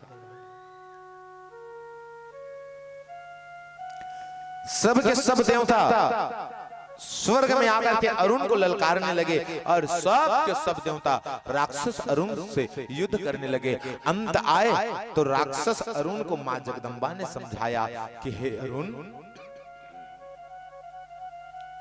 बेटा, तुम ये हट छोड़ दो, अत्याचार मत करो। तुम राज करना चाहते हो तो राज करो, लेकिन मनुष्य और जीवों के ऊपर अत्याचार मत करो। लेकिन अरुण नहीं माने, अहंकार मानता नहीं है माता। अरुण नहीं माने, और जब नहीं माने ना अरुण, तो मां भवानी को रूप धारण करना पड़ा। कहा कि आज युद्ध चल रहा है और युद्ध के बीचों बीच करोड़ों के संख्या में मां भ्रामरी प्रकट हो गई है। अंग भंग से सुंदर भ्रामरी प्रकट हो रही है। कहा कि केस जो है सुंदर भ्रामरी के रूप में है, मुख जो है भ्रामरी के रूप में है, आंख जो बने हैं ना सब भावर मसेर से बन के बने, अंग अंग भावर मसेर से बन के सुंदर बना है। आज भवानी दिव्य रूप को धारण करके प्रकट हो गए, और जैसे प्रकट हुए तो अरुण जो है शस्त्र को प्रकट किया और प्रकट करके मां के ऊपर छोड़ दिए, और जैसे छोड़े तो मां हट गई, और जितने भी भावर थे सब के सब जाकर के अरुण को काटने लगे। और जब काटने लगे तो ये अरुण बिलपने लगा है, तड़पने लगा है, रोने लगा है, लेकिन अब कोई बचाने वाला नहीं, कोई बचाने वाला नहीं, कोई नहीं बचा सकते माता। जब भावर मसेर जब काटने लग जाए ना, कोई बचाने वाला नहीं।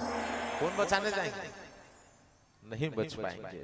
आज करोड़ों की संख्या में इस राक्षस अरुण को भावर मसेर मां भ्रामरी काटने लगे। ये तड़पने लगा, बिलपने लगा, और आज बिलपते बिलपते सुंदर वही प्राण को त्यागे, और सब के सब देवता भ्रामरी मां के चरणों को प्रणाम करने लगे। प्रेम से भ्रामरी मैया की जय जय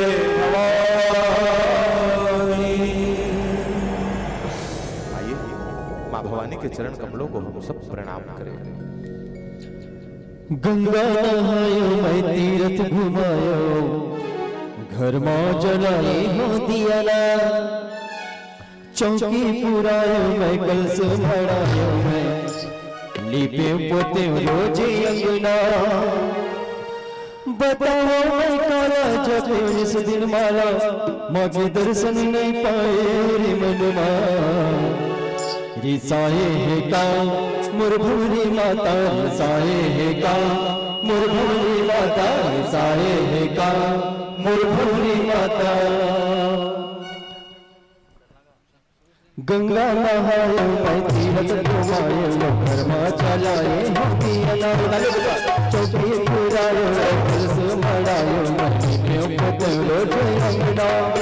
बताओ मैं काला जब इस दिन वाला, दर्शन नहीं पायो रे मनवा। रिसाए है का मुरभूरी माता, रिसाए है का मुरभूरी माता, रिसाए है का मुरभूरी माता, रिसाए है का मुरभूरी माता। करो जय जयकारा माझीला मुरभूर नैला, रिसाए है का मुरभूरी माता, रिसाए है का मुरभूरी माता, रिसाए है का मुरभूरी माता।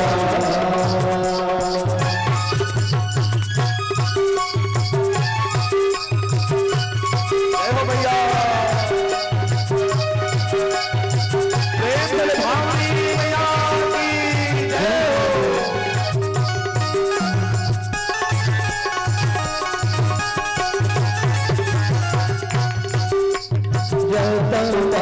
बिछाए हो भक्ति में जाना हमारे करो।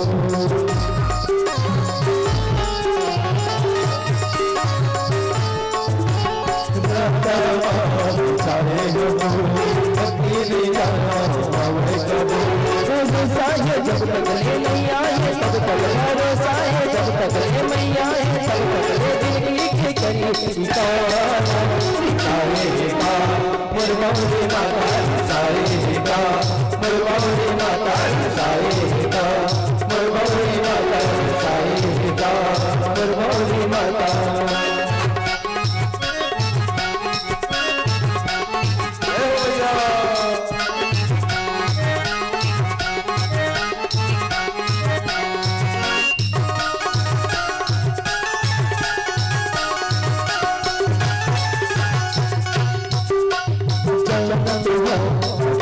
हूँ मैं, पापी अधर्मी प्राणी हूँ मैं।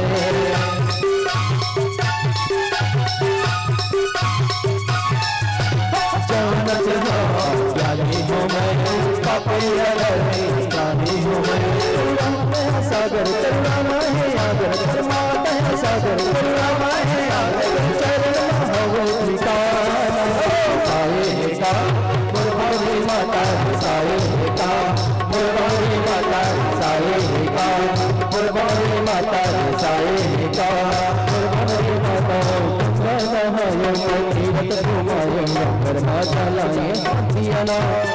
चौकी पुरायो कलश मड़ायो माटी के पोतरो जयना बतावा मिलाना सजो सुमाला दर्शन पायो मनमाना साए का मुरहरी माता साए का, मुरहरी माता साए का, मुरहरी माता साए का, मुरहरी माता। प्रेम से बोले भ्रामरी मैया के जय जय जय भवानी।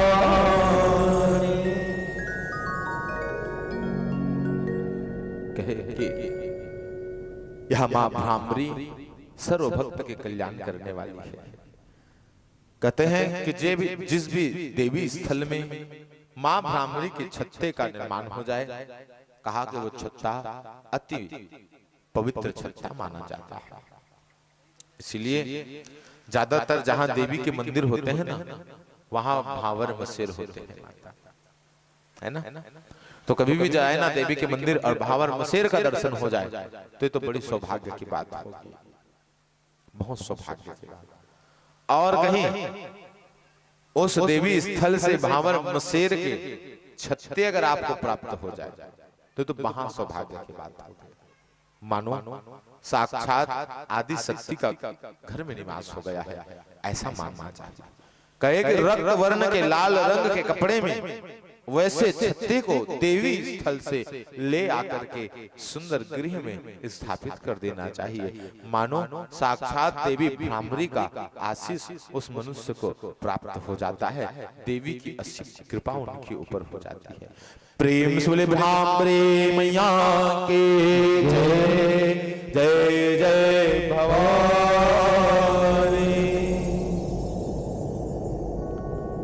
आज देवी भ्रामरी के अद्भुत महिमा को बताया। श्री व्यास जी महाराज कहे कि भगवान, मैंने सुना है कि आदि भवानी मां जगदम्बा है, इसी प्रकार आदि प्रभु भगवान शिव है। नाथ, मैं भगवान शिव की अद्भुत महिमा को श्रवण करना चाहता हूँ, कृपा कीजिए जगदम्बा के साथ मुझे प्रभु भोलेनाथ के अद्भुत गुणगान को बताइए। आज जब कहे तो भगवान श्री भोलेनाथ के दिव्य महिमा का गुणगान करने लगे। कहने लगे क्या? भक्ताय मेधवे रुद्राक्षम धारे ममुदाना रुद्राक्ष धारणं साक्षात् शिव ज्ञानस्य साधनो। कहा कि आओ मैं रुद्राक्ष की महिमा कहूं और भगवान शिव के इस दिव्य रुद्राक्ष की महिमा के सुंदर गुणगान को करूं। और श्री वेदव्यास जी महाराज रुद्राक्ष की महिमा कहे। श्री महापुराण में भी रुद्राक्ष की महिमा निकलते हैं, देवी भागवत में भी श्रीमद् रुद्राक्ष की महिमा निकलते हैं। श्री व्यास जी महाराज रुद्राक्ष की महिमा कहे, बुद्धिमान मानव सच्चे भक्ति से इस रुद्राक्ष को धारण करता है। कहा कि जो मनुष्य सच्चे भक्ति से रुद्राक्ष को धारण कर ले वो शिव के ज्ञान को पा लेता है और जगदम्बा की असीम कृपा को वो पाता है। सत्य बात है माता। रुद्राक्ष अगर शिव है ना तो धागा मां जगदम्बा है। इसलिए कभी भी रुद्राक्ष को आप धारण करें ना तो कुंवारी धागा के साथ धारण करें। तो कुंवारी धागा के साथ साथ ये कह सकते हैं कि जनेऊ का जो धागा भर रहता है ना, जनेऊ का, उस धागे से रुद्राक्ष को धारण करना चाहिए, जनेऊ के धागे से। तो कहे कि वो धागा शक्ति स्वरूपनी है और रुद्राक्ष शिव स्वरूप है। श्री व्यास जी महाराज कहे सर्वान आस्त्रामना वर्णानाम रुद्राक्षणं च धारणं सर्वास्त्रमाना।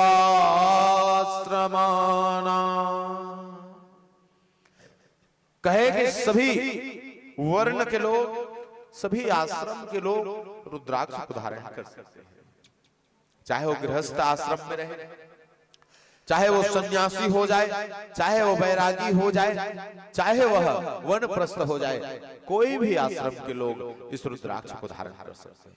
सभी वर्ण, चाहे वो ब्राह्मण हो, क्षत्रिय हो, वैश्य हो, शूद्र हो, सभी वर्ण के लोग इस रुद्राक्ष को धारण कर सकते हैं।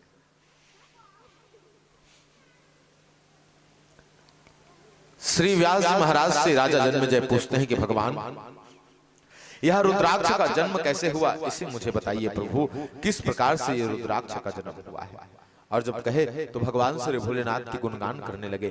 प्रेम सुले उमापति महादेव की जय, जय जय भवानी।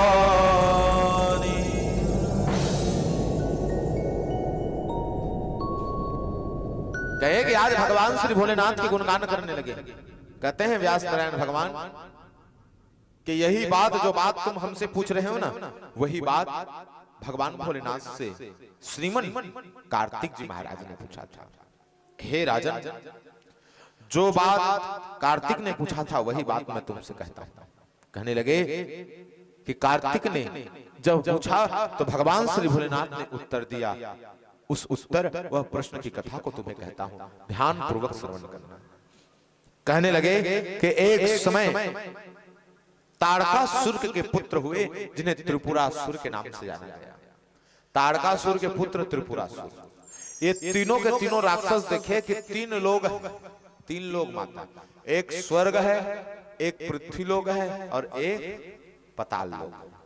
स्वर्ग में देवता रहते हैं, पृथ्वी में हम सब मानव रहते हैं और पताल लोक में दानव रहते हैं। ठीक है, तो ये जो तीनों लोक के मालिक होता है ना, वही सबसे श्रेष्ठ कहलाता है।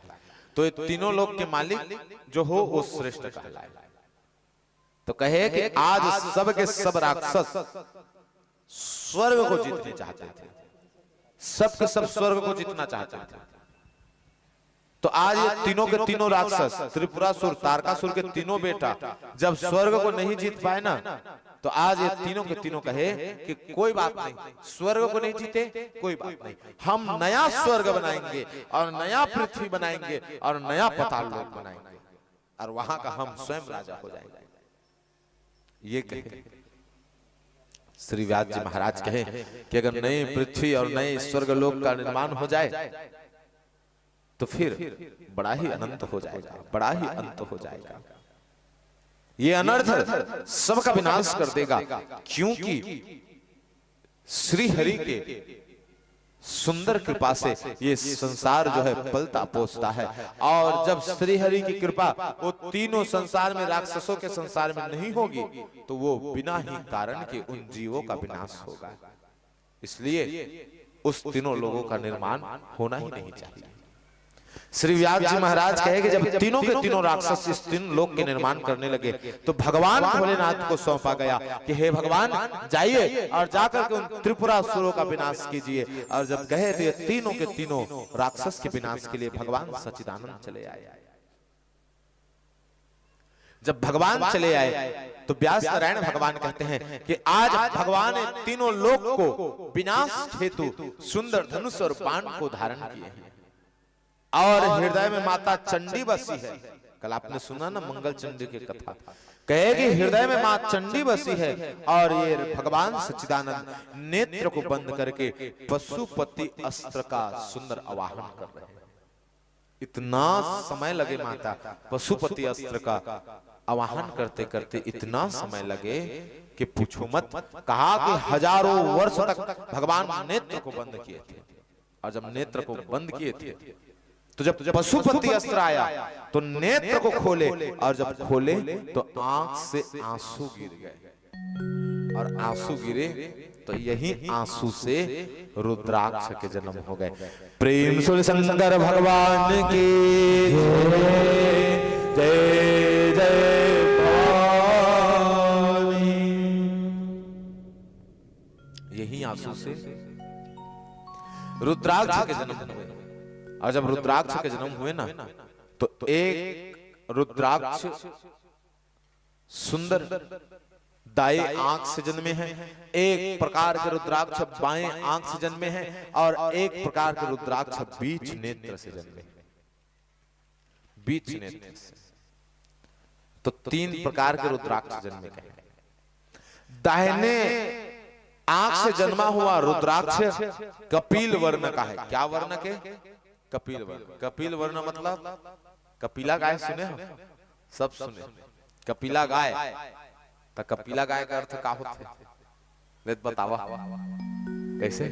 कपिला गाय के दूध लाव कही तो कैसे ला ले तो है ला सका था। कपिल वर्ण के रुद्राक्ष के जन्म हुए माता। कपिल मतलब भूरा, भूरा। कपिल वर्ण मतलब भूरा, भूरा रंग के रुद्राक्ष जन्म लिए। 12 प्रकार के रुद्राक्ष जन्मे हैं दाएं ओर से, 12 प्रकार के रुद्राक्ष जन्मे हैं। और कहे कि बाएं ओर से सफेद वर्ण के रुद्राक्ष जन्मे। सफेद ये रुद्राक्ष देखने को नहीं मिलता है।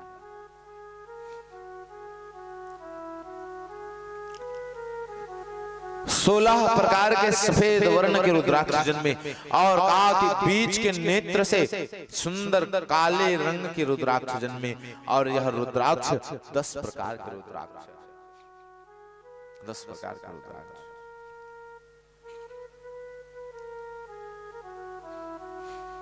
ये रुद्राक्ष जो पहनते हैं ना, इसकी महिमा जो ना जाने सो ना जाने। और इसकी महिमा तब पता चलेगा जब सही में गुरु का अद्भुत मार्ग दर्शन होगा ना, तब जाकर के पता चलेगा। एक झटके में पता चल जाएगा वास्तव में रुद्राक्ष की अद्भुत महिमा।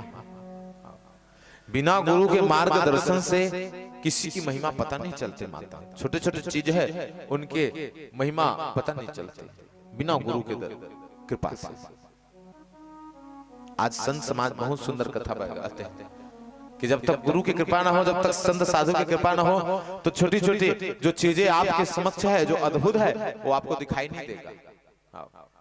ज्ञान के गुरु की कृपा और ज्ञान से ही आपको वो चीज दिखाई देगा, ज्ञान के आश्रय से। एक संत समाज बड़े दिव्य कथा का है कि एक गडरिया रहता है। गडरिया गडरिया उनके काम का होते भेड़ी चराना। गडरिया मन के काम भेड़ी चराना। कहते कि ये गडरिया सुंदर रोज का काम रहा है कि भेड़ी चराए पर पहाड़ में जावे। कि कहां जाए? पहाड़। पहाड़ में रोज जावे, और रोज जाती तय जन घर वाली को सही नहीं ना, ये रोज ओकर बड़े वो खाना कमराए पर रोज के रोज आती। ये रोज भेड़ी चराए पर जाती, और ओकर घर वाली हर रोज के रोज ओकर बर खाना पहुंचाए बर आती। संत समाज के थे 10 साल बीत गए, रोज के ओकर काम रहा है कि भेड़ी चराए पर जाए और ये रोज खाना पहुंचाए पर जाए। एक रोज के काम रहा है।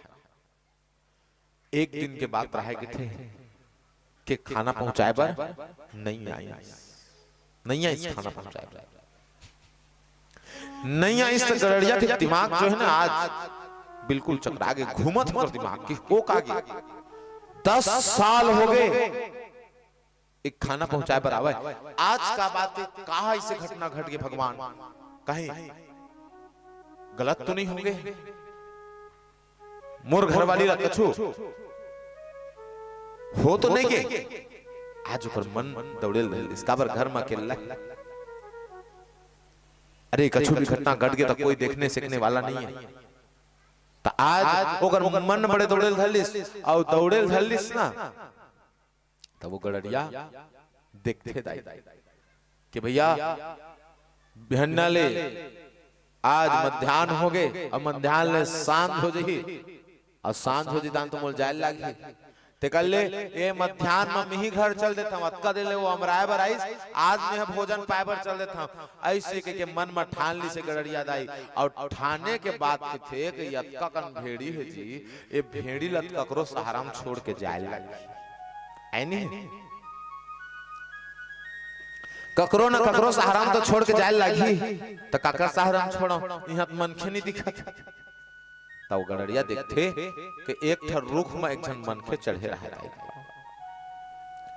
वो गड़रिया देखते कि रुख में मनखे चढ़े है और टंगिया ला धर के वो मनखे हा लकड़ी ला काटा थे के हिस और लकड़ी ला काटा थे तो गड़रिया देखते कि भैया बहुत सुंदर लकड़ी काटा थे ये भैया ला चेता के जाते हैं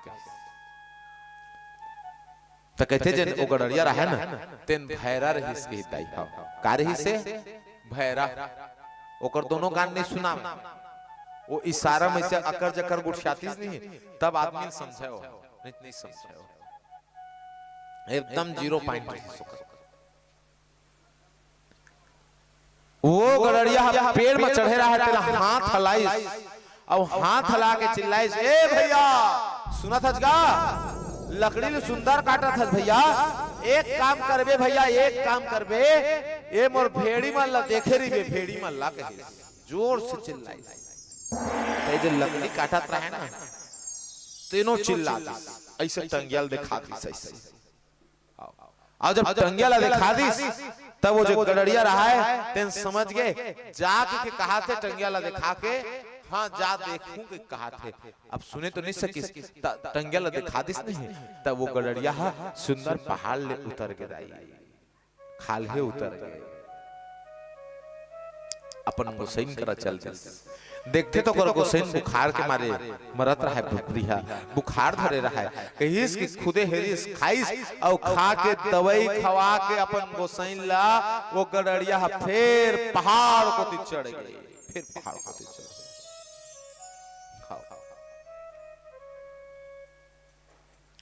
थे कि आज वो गड़रिया वो मनखे कराएगी इसको मनखे लकड़ी ला काट के वो लकड़ी मेरे बैठे रहा देखते कि सबो भेड़ी में चलत रहा है 50 भेड़ी रहते नहीं हाँ तक गिन के देखी तब 50 हवे वाह रे भगवान के हिस कि वाह रे लकड़ी कटैया तिही मोर भगवान बरोबर आक मोर साथ ला दे दे रे भाई भारी सुंदर मन में सोचिस कौन ये गड़रिया देखते कि भाई एक सो जाहूं ला धन्यवाद करहूं अब हाथ ला जोर के धन्यवाद कहूं तब नहीं बने आई नहीं कोनो सहायता करे है तो हाथ बस जोर के धन्यवाद रे दादा सहायता कर दे इसकी भी बने हर जगह खानी बने कोनो मेरे कहीं देर लागते त गड़रिया सोचते कि मोर करा हवा काय तो कहते कि ये भेड़ी हवा तो देखते एक ठप भेड़िया रहा के थे तेकर एक ठप गोड़ टूट के रहा के हिताई लचक के रहेगा तब बने से ही भेड़िया तो दे नहीं सका मत का मोर शक्ति नहीं ही मोर संपत्ति है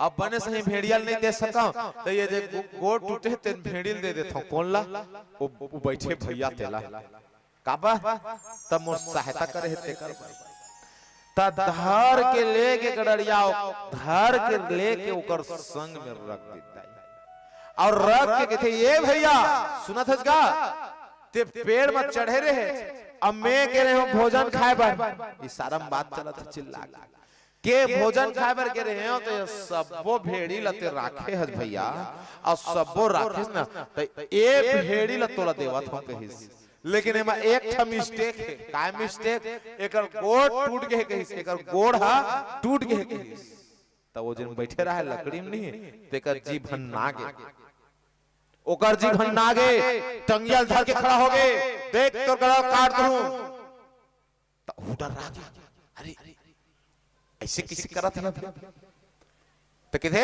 के कर गोल में टोरे नहीं आते कैसे कहते जी गोल टोरे के तब पता चली इसकी ऊ भैरा है ए भैरा है तो भैरा है ऊ भैरा है अरे बड़ा गड़बड़ हो गए। एक हाथ ये भैया, एक गोड़ बस सोचे एक हाथ में भैया एना ते धर ले भैया का, अरे गोड़ टोरे नहीं में कैसे का हाथ, ये दोनों के बीच मार के दे। एक हाथ धर ले गोड़ बस टूटे एक हाथ, तो वो का हाथ में गोड़ टोरे नहीं होते कैसे का हाथ मोला का।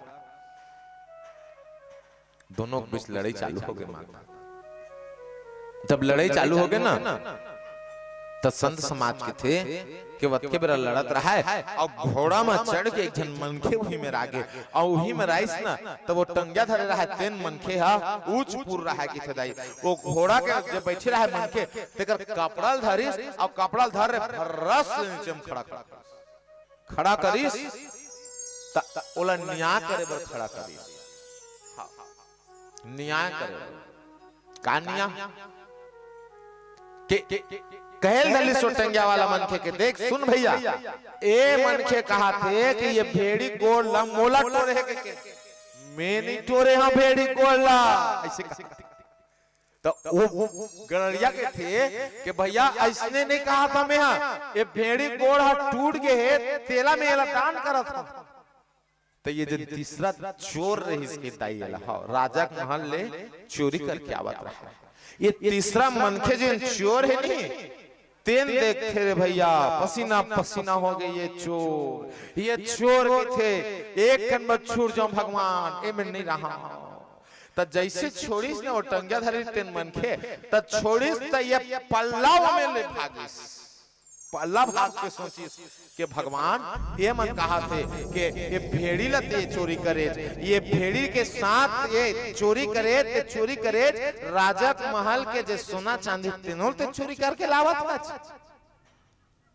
ओहो भैरा दाई ओहो नहीं समझे सुने सके, ए भेड़ी ला तो वो चोरी करे रहा है, वो चोर है एक सब ओकरे भेड़ी ला ताज वो गिन के जावे वो। तो ये चोर जो है नहीं उहु भैरा कहते कि दोनों को लड़ाई मारते रहा है। वही मेरे साधु आगे, अब साधु जब आइस ना तो साधु लपेटा थे, तो साधु कहते कि भैया ये सबो भैरा है दादा कोनो नहीं सुने सकत थे। जब साधु देखते कौन ला वो टंगा धरे रहा तेला, क्रोध के मारे लाल होके आंखी देखी, बड़े बड़े दाढ़ी बड़े जटा लाल आंखी है। जब देखी नहीं तब वो मनखे ना देखिस कि साधु गुस्से आगे जल आके राख कर दी दादा, ये भागना चाहिए। वो चुप के लिए भागीस और उहु मनखे देखिस इसने तो उहु भागीस। जब दोनों भाग गए तो साधु के थे कि भैया नजर के बातें समझ के बातें समझ गए तेकर कल्याण एमन सबके सब भैरा कोनो नहीं समझ पाई कि बात का हुआ, न तो वो चोर समझ पाई, नहीं गड़रिया समझ पाई और न ही ये लकड़हारा समझ पाई, कोनो नहीं समझ पाई। साधु समझ गए कि बात का हुआ थे। संत समाज के थे कि समझे के बात थे, जो रुद्राक्ष के महिमा ला समझ गिस ना उस सब ला समझ गिस कहे। आज जगह जगह भगवान भोलेनाथ के गुणगान हुआ थे, जगदम्बा के गुणगान हुआ थे। अद्भुत रुद्राक्ष के महिमा है भैया। माँ भवानी और भगवान भोलेनाथ के सुंदर रुद्राक्ष में निवास होते। रेशम ला जगदम्बा के स्वरूप कहे और रुद्राक्ष ला भगवान भोलेनाथ के स्वरूप कहे। प्रेम से शंकर भगवान की जय। हर हर महादेव।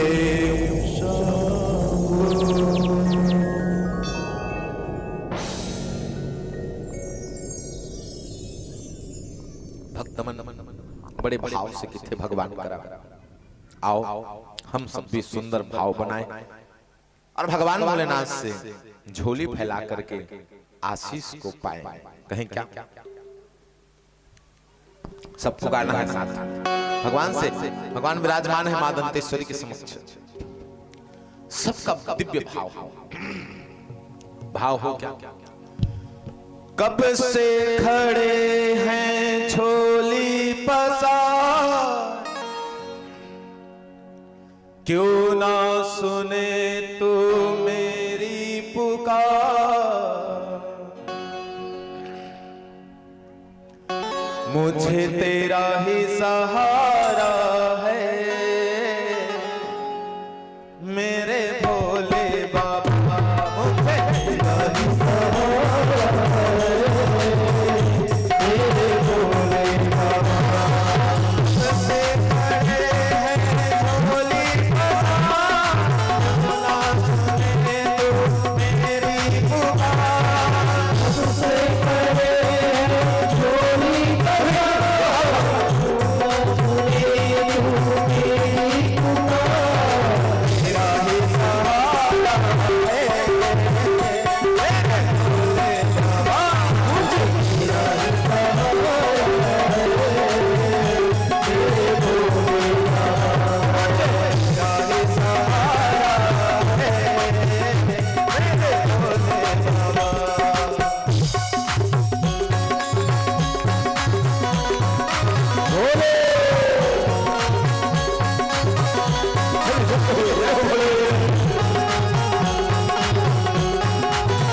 जो समय है ना, अद्भुत समय।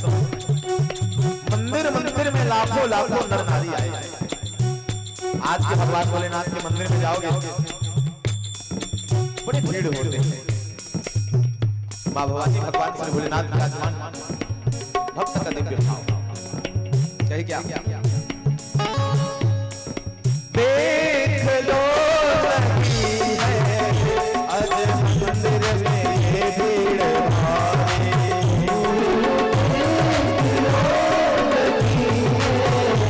आज मंदिर में ये भीड़ भारी। दर्शनों के खातिर आए हैं लाखों नर और नारी।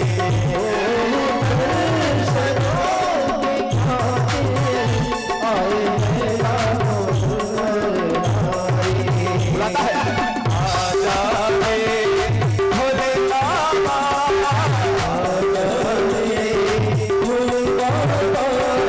तीनों ने पुकारा है मेरे भोले बाबा। मुझे तेरा ही सहारा है मेरे भोले बाबा।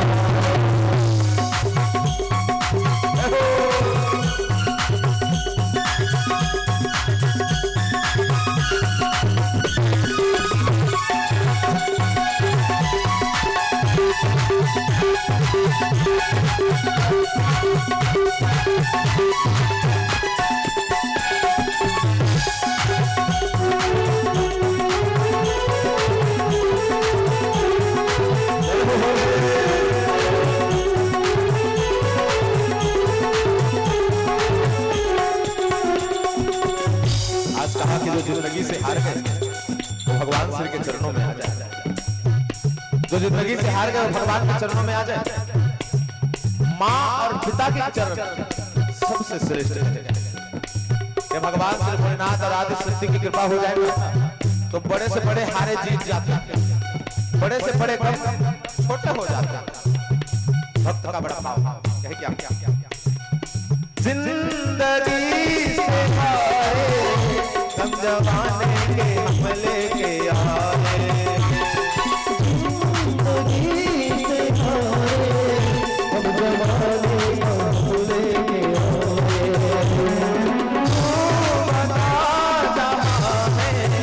लोग अपने हुए के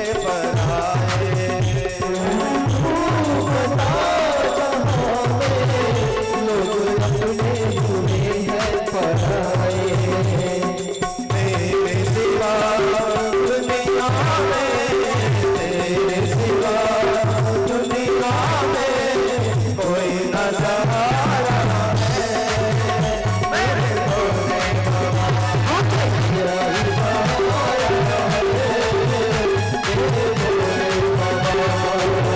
से खड़े हैं भोली बजा, क्यों ना सुने लो मेरी पुकार।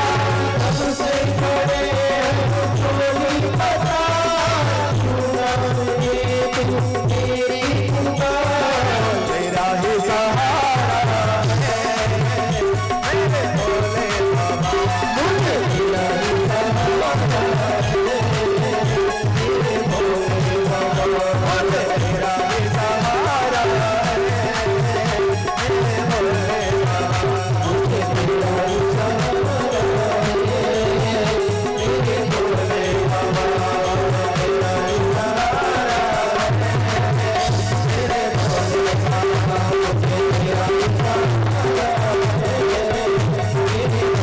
तेरा ही सहारा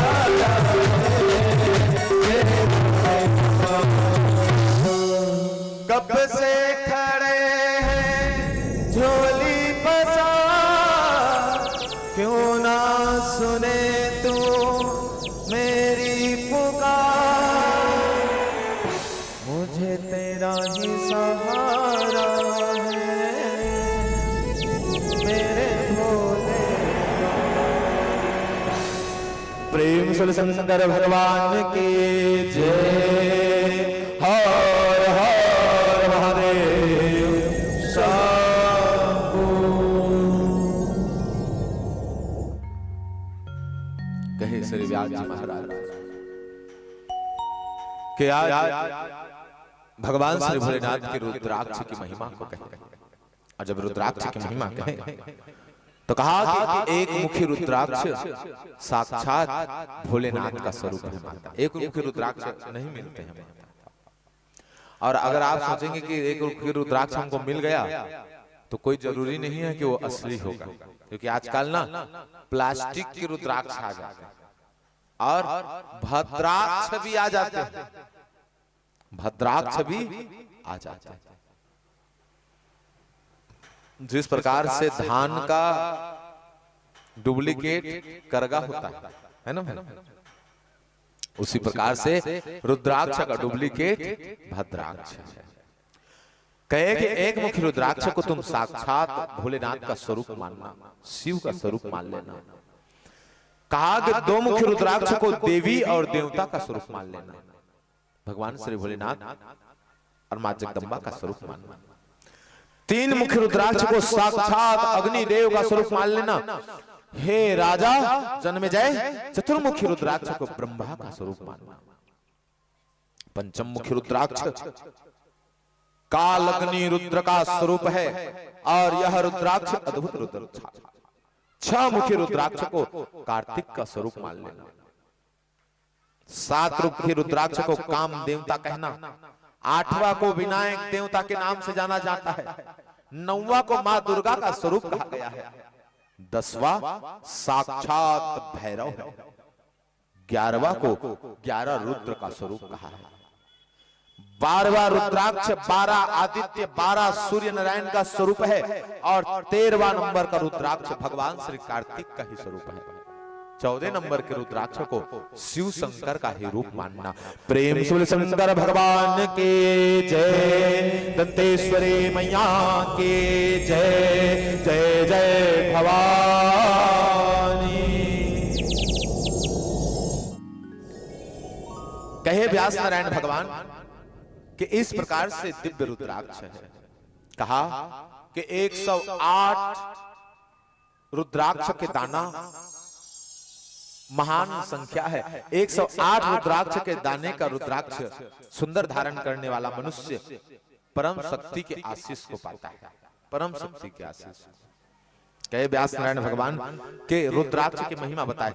कहते हैं कंठे हरुद्राक्षम अवध्याय स्वापेव मृयायते यदि कंठे हरुद्राक्षम अवध्याय स्वानापेह मृयायते। कहा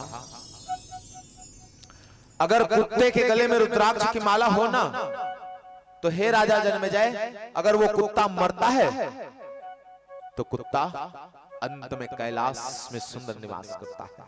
छोटी मोटी बात नहीं करते।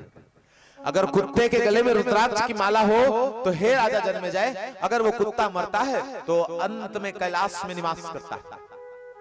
मनुष्य की तो बात ही अलग है राजन, मनुष्य की बात अलग है। भगवान भोलेनाथ और माता आदि शक्ति ये दोनों के माला ना रुद्राक्ष ही है। माता रुद्राक्ष है।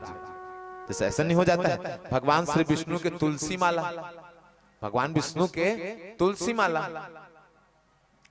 वैसे भगवान शंकर के रुद्राक्ष के माला, तो दुर्गा दाई के कौन से माला है? मन में एक प्रश्न उठेगा, है ना? तो नहीं, रुद्राक्ष की ही माला को बार बार मैं कह रहा हूं कि रुद्राक्ष की ही माला को शिव स्वरूप जाने और जो धागा है उसे शक्ति स्वरूप जाने, उसे शक्ति स्वरूप जाने, शिव शक्ति का निवास होगा।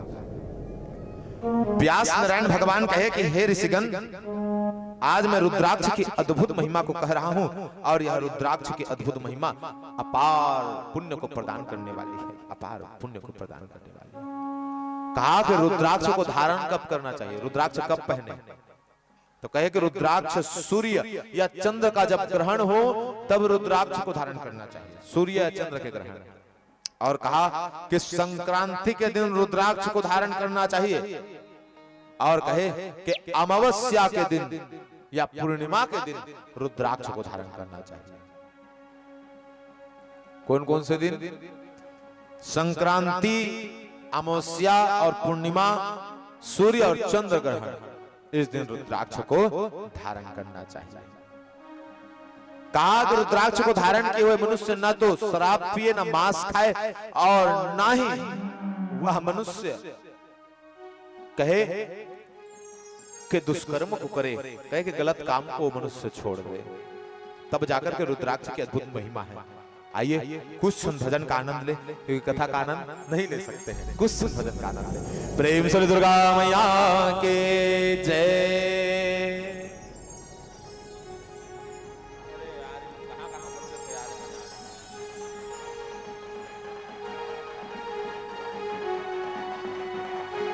बार मुतासी लगते का 10 बार मुतासी लगते का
प्रेम सुलदंतेश्वरी मैया के जय।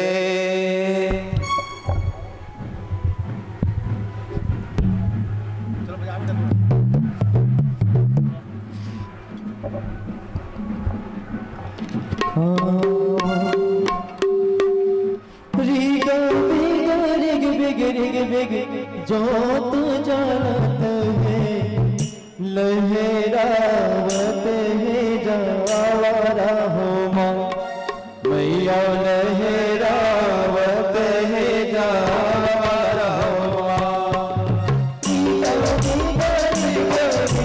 जोत जलत है लहरावत है जावारा हो माँ मैया,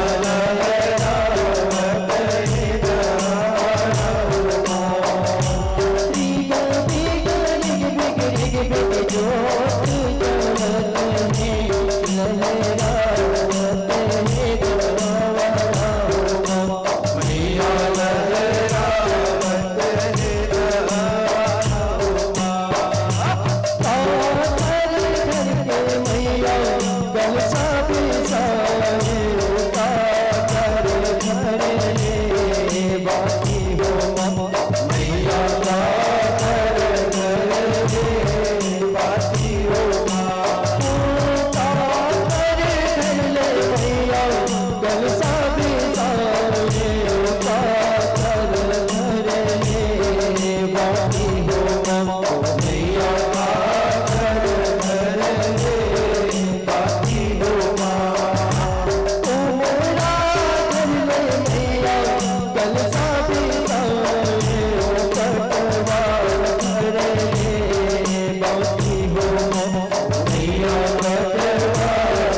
कल बिसाए पाकर करे गेहूं होवा मैया पाकर करे गेहूं होवा तेरी के घर मैया तेरी बिसाए ईश्वर करे गेहूं होवा मैया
दुर्गा मैया की जय, आदिशक्ति मैया की जय, जय जय भवानी।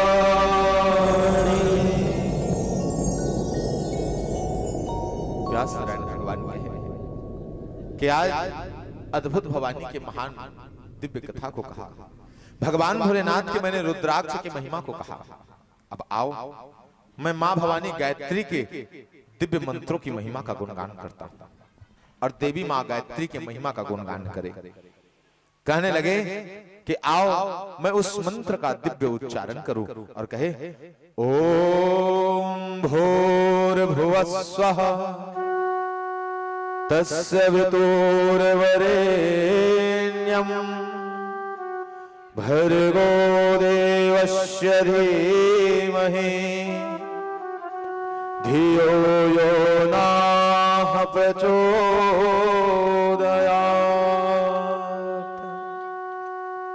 कहे कि ओम भूर्भुवस्वः। आज महान दिव्य गायत्री मंत्र का उच्चारण करे और उच्चारण करके श्री व्यास जी महाराज कहे कि राजन यह महामंत्र है, मां भवानी की महामंत्र है। गायत्री मंत्र महामंत्र कहे माता। कहा कि इस मंत्र की मैं महिमा कहता हूं, इस मंत्र का अद्भुत मैं महिमा कहता हूं। कहे कि यह मंत्र से अनेकों कार्य सिद्ध हो जाते हैं। हे राजन, अनेकों कार्य सिद्ध हो जाते हैं। इससे पूर्व मैं भवानी को प्रसन्न करने वाले दिव्य वस्तुओं का बखान करता हूँ, और भवानी को प्रसन्न करने वाले पहले फल का बखान किए। फल, देवी को कौन कौन से फल चढ़ाना चाहिए? आप लोग तो दंतेश्वरी मंदिर के समीप है ना? तो नवरात्रि का पर्व जब आए ना, 4 नवरात्रि होते हैं माता, 4 नवरात्रि। ये 4 नवरात्रि में आप सबको मां दंतेश्वरी के अद्भुत आशीष प्रदान होता है। सुंदर ये आशीष जो प्राप्त होता है ना, यह आशीष को आप सभी लीजिएगा, और ये 4 नवरात्रि में मां जगदम्बा को यह दिव्य फल अर्पण कीजिएगा। पहले तो कहें कि बिल्वदल, बिल्वदल मां भवानी को अति प्रिय है। बेल के दल, जैसे तुलसी के दल होते हैं ना मंजरी, वैसे ही बेल का भी दल होता है। बेल जब फलते हैं ना, उस समय उनका भी फूल होता है। जिसके घर बेल के पेड़ होंगे वो जानते होंगे। कहा कि इसी प्रकार मां को अपराजिता का पुष्प, अपराजिता जानते हैं किसके घर है किसी के घर? इसके विषय में जानते हैं ना, ये फूल, हाँ, ये मां को अति प्रिय है। पलाश का पुष्प, पलाश मतलब पलाश के पुष्प है। छत्तीसगढ़ी मोला का के ना मना परसा, परसा के फूल। चैत्र के नवरात्र में पलाश के पुष्प, जब चैत्र का नवरात्र आता है ना, तो परसा के फूल लाल लाल इतना सुंदर खिलता है कि पूछो। पलाश के पुष्प और मां भवानी को मंदार के पुष्प अति प्रिय है। राजा मंदार के पुष्प, जन्मे जय को कहे कि केतकी के पुष्प मां जगदम्बा को चढ़ाना चाहिए। केतकी, कदम के पुष्प मां भवानी को अति प्रिय है। चंपा, चमेली, जूही और गुड़हल के पुष्प भवानी को अति प्रिय है। जगदम्बा जब इस पुष्पों को देखती है तो प्रसन्नता से झूम उठती है। अरे राजन, ये सभी पुष्प मां भवानी को अति प्रिय है। मैं मां को प्रिय सुंदर धूप को कहता हूं। जब नवरात्रि आए ना, तो मां के चरणों में ये धूप को ही जलाना चाहिए। श्री व्यास नारायण भगवान कहने लगे, धूप दीप बताने लगे। कहे, देवी ह प्रिय कारणी च गुंगस्याह भवेद्य द्रुपो दीपाहस्या तिलतैलता देवी प्रसन्नायेन। देवी को प्रसन्न करने वाला यह देवी का प्रिय धूप है, जिसे गुंगुल कहा जाता है। क्या? गुंगुल। तो गुंगलस्य माता को अति प्रिय है। देवी के चरणों में अगर होम देना हो तो गुंगुल का दे, गुंगुल के होम मां के चरणों में दे।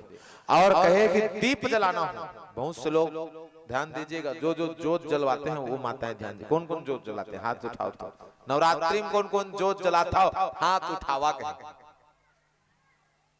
भारी कम, 3 4 3 4 5 6 जन बस हाथ उठा। अच्छा, घर में हो, मंदिर में, कहीं भी जोत जलवाते थी कर। हाँ, चलो ठीक है। तो कहे कि अगर जोत जलवाए तो बहुत से लोग घी का जोत जलाते हैं, है ना? घी के जोत जलवाते हैं। घी के जोत देवताओं को सत्य में प्रसन्न करते हैं, ये बात है। लेकिन जब देवी के चरणों में जब जोत जलाए ना, तो श्रीमद् देवी भागवत महापुराण कहती है कि मां को अति प्रिय तेल कौन है? तो कहे कि स्यातिली हतैला, स्यातिली हतैला। तीली के तेल मां भवानी को अति प्रिय है। तीली के तेल जगदम्बा को अति प्रिय है माता।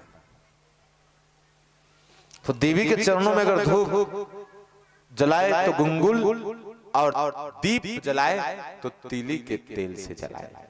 माता को बहुत प्रसन्नता देती है तिली के तेल। व्यास नारायण भगवान कहने लगे कि सुनो राजन, मैं तुम्हें निषेध वस्तुओं को बताता हूं। कहने लगे कि भगवान विष्णु में चावल नहीं चढ़ाना चाहिए। किसमें?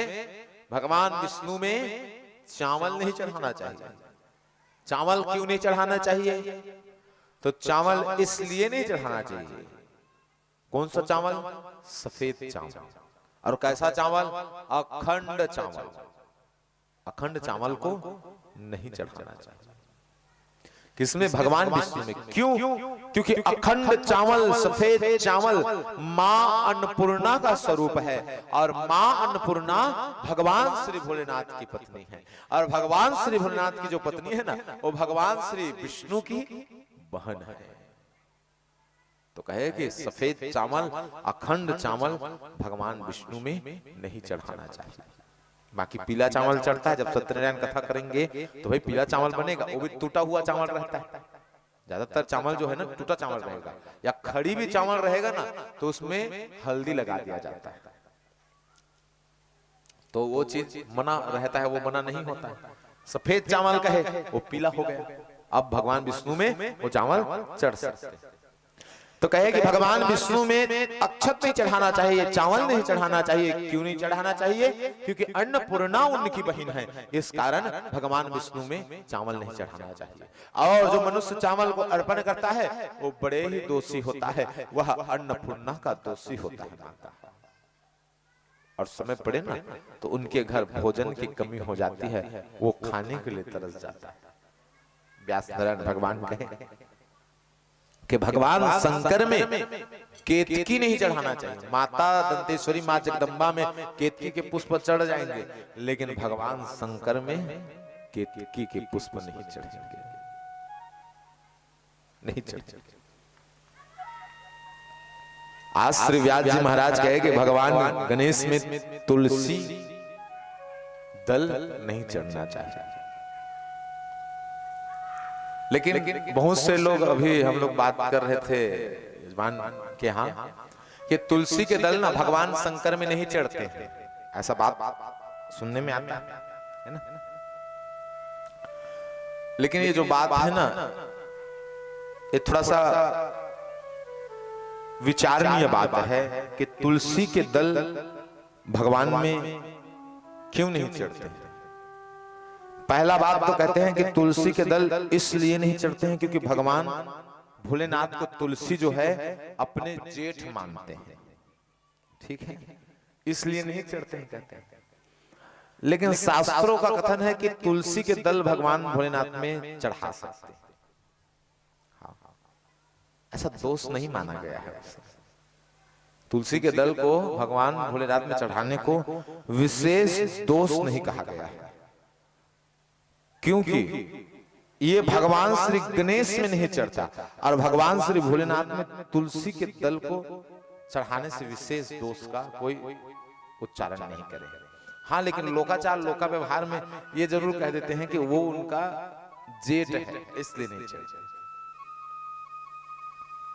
लेकिन शिव महापुराण में भी तुलसी के सुंदर वर्णन है कि ये भगवान श्री भोलेनाथ में ये तुलसी चढ़ सकता है। पूर्ण रूप से वर्णन करें, एक बहुत सुंदर अष्टकम है जिन्हें लिंगाष्टकम कहा जाता है।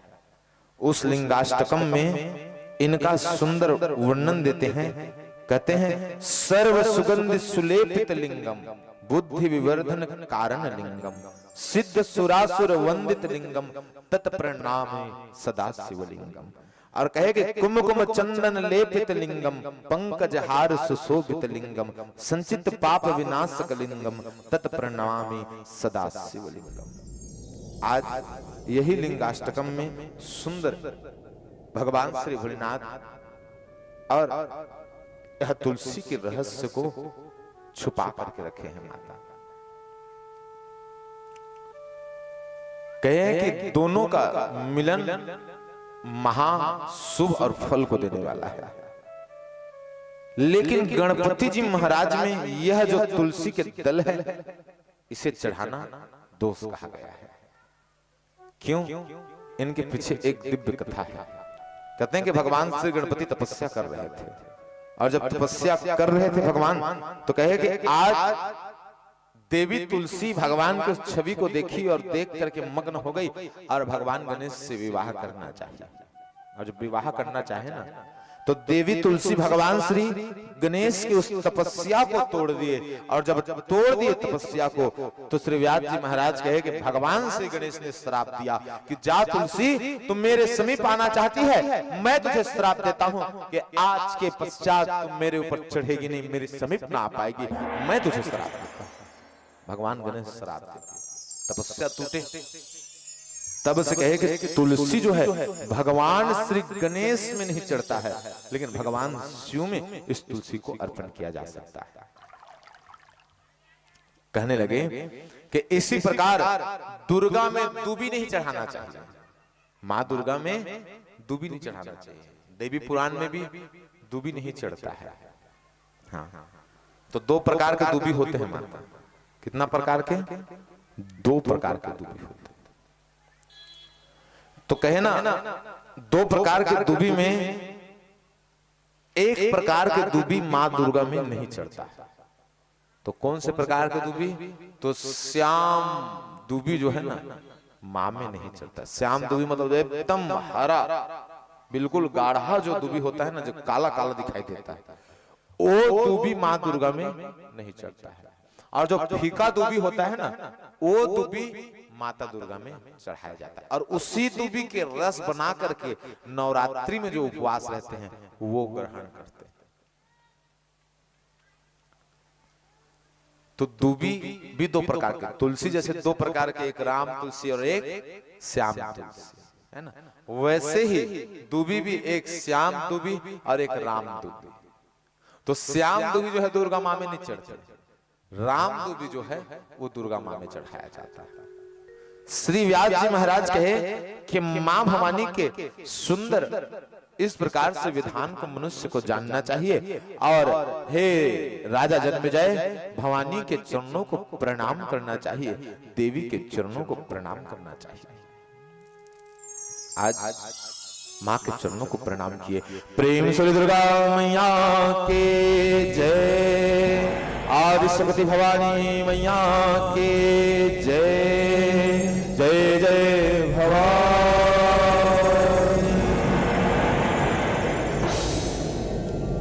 आज भवानी के चरणों को प्रणाम किए और श्री नारायण जी महाराज इधर वासुदेव को जो दिव्य कथा सुना रहे हैं देवी भागवत के, उसमें से सुंदर कथा को सुनाने लगे। कहने लगे कि आओ और दिव्य भाव से इस कथा को सुनो जो सभी मनोकामना को पूर्ण करने वाली है। कहने लगे समीह समीधेह भाः सम्यायन्ते भूत रोग ग्रहदया, समीह समीधे भाः सम्यायन्ते भूत रोग ग्रहदया। कहा कि भूत प्रेत रोग दोष और ग्रह दोष का निवारण यह दिव्य जगदम्बा के मंत्र करता है, जो गायत्री मंत्र है वो अद्भुत मंत्र करता है। कहने लगे कि समी समिधि, समी जो समी के पेड़ होते हैं ना, जो भगवान शंकर में जिसका पत्र चढ़ता है, कहा कि उनके लकड़ी समिधा बना लीजिए आए और उनके लकड़ी का घर में दिव्य गायत्री मंत्र का उच्चारण करते हुए 108 बार अगर हवन किया जाए तो कहे कि सब प्रकार के रोग दोष और भूत प्रेत बाधाओं का विनाश हो जाता है। यह श्रीमद देवी भागवत महापुराण कह रही है, स्पष्ट देवी पुराण में सब लिखित है। कहे कि इसी प्रकार पीपल, बरगद और गुलहड़ मतलब गुड़हल मतलब डूमर, ये तीनों के लकड़ी को गायत्री मंत्र का प्रयोग करते हुए अगर गृह में हवन किया जाए तब भी इस प्रकार के रोग और दोषों का निवारण हो जाता है। हे वासुदेव, नारद जी महाराज कहे, हे वासुदेव, यह दिव्य महान विधान है, मैं उसे तुम्हें कहता हूं। आओ, मैं स्थिर लक्ष्मी को रखने का दिव्य विधान को कहता हूं।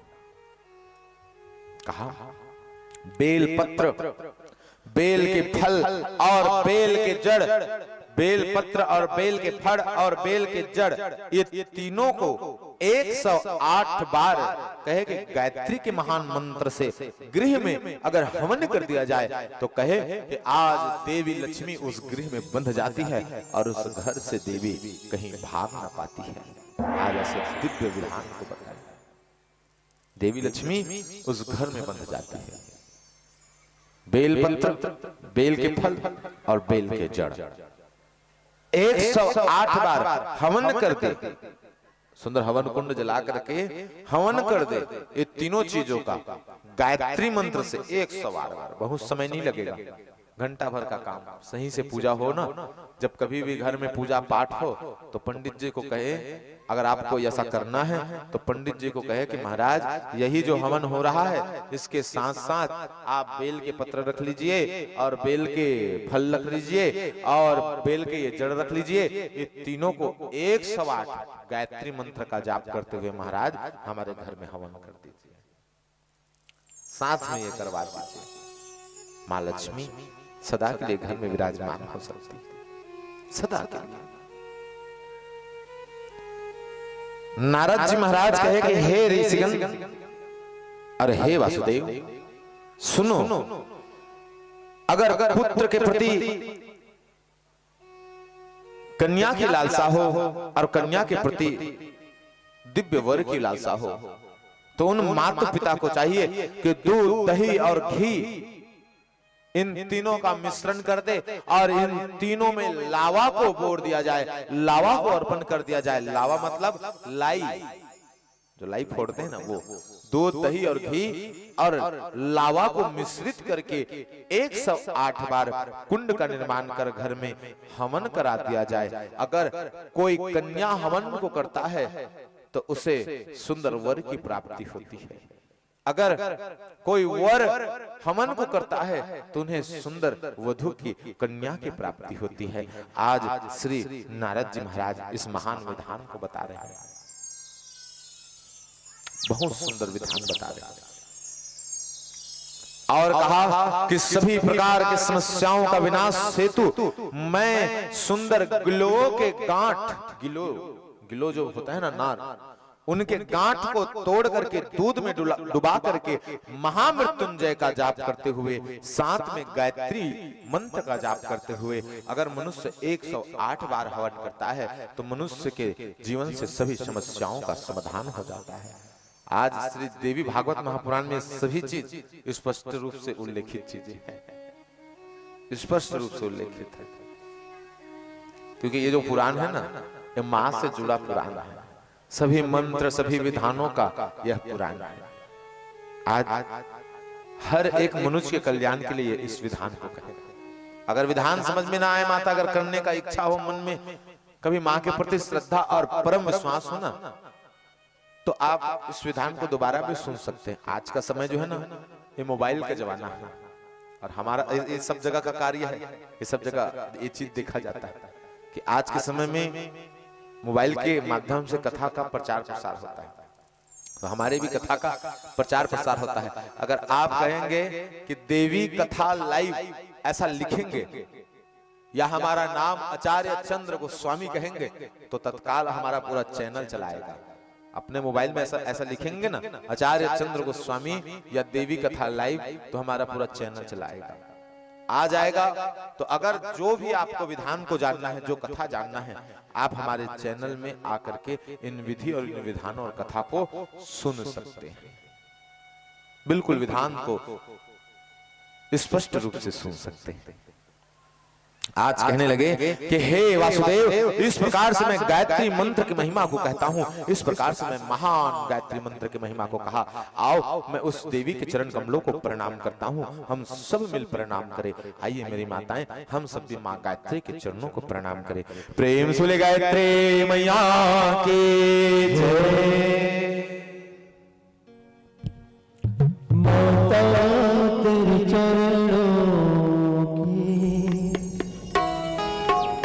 माता तेरे चरणों में इस स्थान जो मिल जाए माता तेरे चरणों में इस स्थान जो मिल जाए तेरे चरणों में इस स्थान जो मिल जाए माता तेरे चरणों में स्थान जो मिल जाए यह जीवन धन्य बने यह जीवन धन्य बने वरदान जो मिल जाए माता तेरे चरणों में। प्रेम से गायत्री मैया की जय हो।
क्षमा जाने माता तेरे चरणों में, माता तेरे चरणों में जितनाए भूल जाए माता तेरे चरणों में, माता तेरे चरणों में, माता तेरे चरणों में, माता तेरे चरणों में। प्रेम सुनि गायत्री मैया के जय, दुर्गा मैया के जय, दंतेश्वरी मैया के जय जय जय भवानी।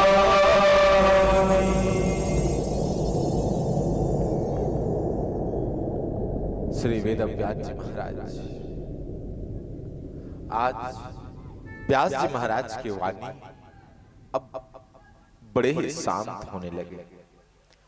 श्री व्यास जी महाराज कहे कि राजन आओ, अब मैं इस महापुराण की कथा का सुंदर विश्राम करने जा रहा हूं।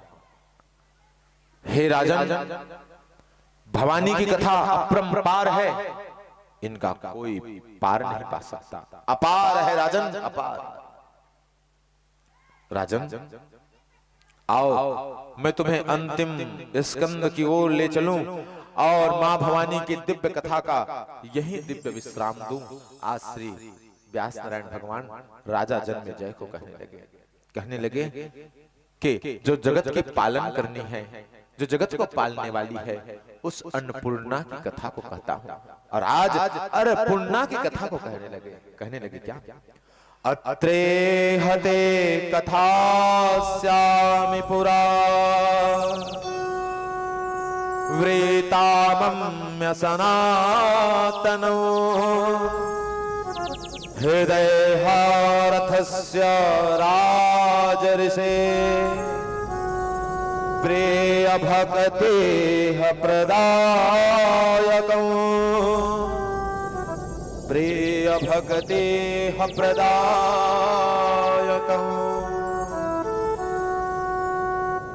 कहा कि आओ, मैं मां अन्नपूर्णा की कथा को कहूं और बृहद रथ नामक राजा हुआ जो मां जगदम्बा के परम भक्त हुआ है, उसकी कथा को कहता हूं। देखो, मां की महिमा इस छोटी सी कथा से मालूम पड़ जाएगी। कहे राजन, हिमालय में एक पक्षी रहता है जिन्हें चक्रवाक के नाम से जाना जाता है। ये चक्रवाक पक्षी सदा आकाश से ऊपर चलता है, सदा आकाश से ऊपर उड़ता है। ये चक्रवाक पक्षी जो है ना माता, ये आकाश के नीचे कम ही आता है, ज्यादा नहीं आते। ये हमेशा आकाश से ऊपर रहता है, ये ज्यादा दिखाई नहीं पड़ते पक्षी। कहने लगे कि वो पक्षी आज बड़े ही रोग को ग्रसित हुआ था, रोगी हो गया था। रोगी ज्यादा समय तक चल नहीं सकता, काम नहीं कर सकता। कहा कि ये पक्षी काशी नगरी में चला आया है, और काशी नगरी में जब आए तो कहे कि मां अन्नपूर्णा के मंदिर को चले आए। काशी गए हैं भक्तजन? कोई काशी गए हैं? काशी गए? काशी चल दे तेकर जीवन धन्य हो गए दाई। काशी चल दे तेकर जीवन धन्य हो गए। काबर मनखे मन हा संसार में कमाए बर निकलते, जिन भी जगह जाही ना मनखे हा जिए खाए बर निकलते, लेकिन काशी ना मनखे मरे बर जाते। सब जगह कमाए बर जिए बर जाते, तो काशी मनखे मन मरे बर जाते। तो कहा था जिन मन काशी चल दिस नहीं तेकर जिंदगी धन्य हो गई। कहा कहे कि काशी में ये चक्रवाक नामक पक्षी चला आए तो मां अन्नपूर्णा का विशाल मंदिर है, उस मंदिर के एक भंवर लगाया है, और भंवर लगा के थक गया और थक गए तो अन्नपूर्णा के मंदिर में अन्न को छींचा गया है। उस अन्नपूर्णा के अन्न को यह पक्षी ने सुंदर अपने चोंचों से खाया है। जब मुखमंडल से ग्रहण कर लिए तो ग्रहण किए, रोग के मारे, प्यास के मारे वो पक्षी वहीं मर गए। और जब वहीं मरे तो व्यास नारायण भगवान कहते हैं कि हे राजा जन्मेजय, मां भवानी की महिमा तो देखो। वो जगदम्बा इतनी कृपा करने वाली है कि आज छोटे से प्रसाद को ग्रहण करे वो पक्षी और देवी के चरण में मर गया तो वो सीधा उस तुच्छ योनि को त्याग करके मानव की योनि को पा गए। अरे राजन, उस योनि को पा गए जिस योनि को पाने के लिए देवता तक तरसते हैं, उस योनि को वो पक्षी पा गए। व्यास नारायण भगवान कहे कि अद्भुत मां भवानी की कृपा है। और जब योनि को पाए तो यहाँ क्षत्रिय कुल में जन्म ले लिए, और जब क्षत्रिय कुल में जन्म लिए तो इनका नाम बृहद्रथ नामक राजा हुआ है। बृहद्रथ नामक राजा हुआ। व्यास नारायण भगवान कहते हैं कि इस राजा को पूर्व जन्म के सब बात याद थे। किसी को पूर्व जन्म के बात याद नहीं रहते ना, कोई कोई बिरला होता है जिन्हें ये पूर्व जन्म के याद रहते हैं। ये राजा को पूर्व जन्म के सब बात याद थे। तो बड़े बड़े ऋषि मुनि आते थे और आकर के राजा के चरणों में प्रणाम करके सुंदर राजा को कहते कि महाराज आप इतने ज्ञानी कैसे हुए, पूर्व काल के आपको ज्ञान कैसे हुआ। तो श्री व्यास जी महाराज कहते हैं कि वो राजा सत्य को कहता कि मैं पूर्व काल में पक्षी था, पक्षी होकर के मैंने दुष्ट योनि में रह करके मैंने मां अन्नपूर्णा के चरणों में सुंदर जाकर के अन्न को खाया। आज जगत पिता विश्वनाथ, काशी में कौन है? भगवान विश्वनाथ। प्रेम से बोले विश्वनाथ भगवान के जय, अन्नपूर्णा मैया के जय, जय जय भवानी। विश्वनाथ और मां विश्वेश्वरी, मां अन्नपूर्णा दोनों निवास करते हैं। जैसे इस स्थान में मां दंतेश्वरी और भगवान दंतेश्वर नाम रखे हो का भगवान के? आज से नाम हो गए दंतेश्वर महादेव। प्रेम से दंतेश्वर महादेव की जय। हर हर महादेव। कहे कि विश्वेश्वर विश्वनाथ भगवान और मां विश्वेश्वरी दोनों के दोनों वहां निवास करते हैं। कहा कि हे ऋषियों, मैंने जगदम्बा की कृपा से सुंदर पुण्य को पाया और राजा बन के आया हूं और मां भवानी के चरणों में समा जाऊंगा। आज श्री व्यास जी महाराज जब राजा के इस दिव्य कथा को कहे तो श्री व्यास जी महाराज के मुखमंडल को राजा जन्मेजय देख रहे हैं। राजा जन्मेजय कहने लगे कि महाराज, अब हम किस प्रकार से इस भवानी के चरणों में समाएं, ऐसी कोई युक्ति बताओ, ऐसा कोई विधान कहो, ऐसा कोई साधन बताओ। अब ध्यान से सुनिए, अब कथा का विश्राम दिवस प्रारंभ हो गए माता। यह समय जो है बेला है, अब कथा का विश्राम का बेला है। आज का दिवस विश्राम के दिवस है। श्री व्यास जी महाराज से पूछे कि महाराज कोई साधन कहिए, कोई विधान कहिए। तो श्री व्यास जी महाराज विधान को कहने लगे कि आओ मैं तुम्हें प्रजापात्य व्रत को कहता हूं। जो मनुष्य इस व्रत को धारण करके मां भवानी के दिव्य कथा का रसपान करेगा वो मनुष्य परम आनंद को पा मां भवानी को ही पालेगा। व्रत की महिमा गाएगा। अब इस वर्ष तो देवी पुराण जैसा हो गया सो हो गया। अब अन्य आने वाले वर्षों में अगर देवी पुराण का वाचन हो ना मां जगदम्बा के असीम कृपा से, तो इस व्रत का पालन करना अद्भुत व्रत है। कहे कि प्रजापात्य व्रत, तो कहे कि इस व्रत को कैसे किया जाता है। तो कहने लगे कि ये व्रत बड़ा सरल है। मां भवानी के दिव्य कथा का रसपान मनुष्य को इस व्रत को धारण करके करना चाहिए। बहुत सरल माता। पहला नियम तो कहे कि जब कथा सुनने आए ना तो पवित्र होकर के कथा, मतलब नहा को धो करके सुंदर पवित्र होकर के कथा में आना चाहिए। पहला नियम है ना, सरल नियम। सब नहा धो करके आते हैं, ज्यादा ठंडा हो जाए बात अलग, लेकिन सब नहा धो करके आते हैं। है ना। तो कहे कि इस व्रत को करना कैसे चाहिए, तो कहते हैं कि 3 दिवस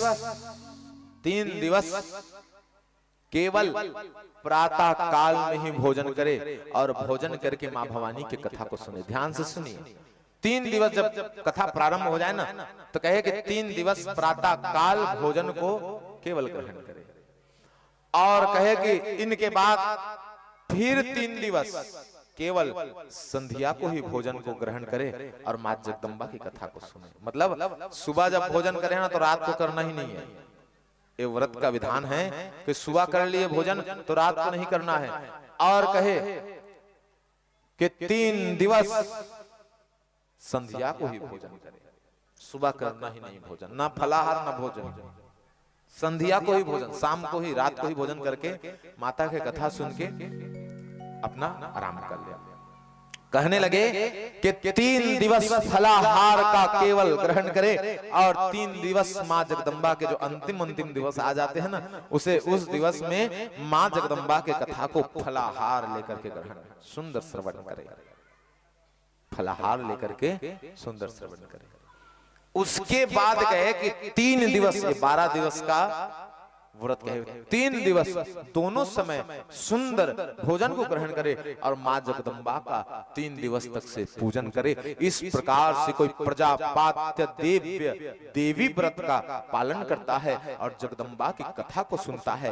हे राजा जन्मेजय, वह मां भवानी के लोक को चला जाता है और मां भवानी उसे अपने हृदय में समा लेती है और वो परम मोक्ष को पा लेता है। आज राजा जन्मेजय को ज्ञान दिए। प्रेम से बोले दुर्गा मैया के जय। श्रीमद्देवी भागवत महापुराण के जय जय जय भवानी।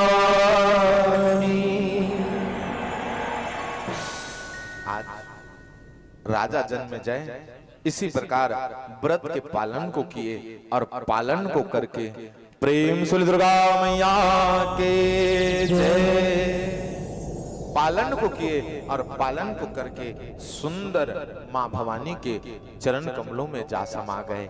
श्री व्यास जी महाराज अपनी वाणी को वहीं विश्राम दे दिए और अंबा का यज्ञ जो है पूर्ण हो गए, माता संपूर्ण हो गए।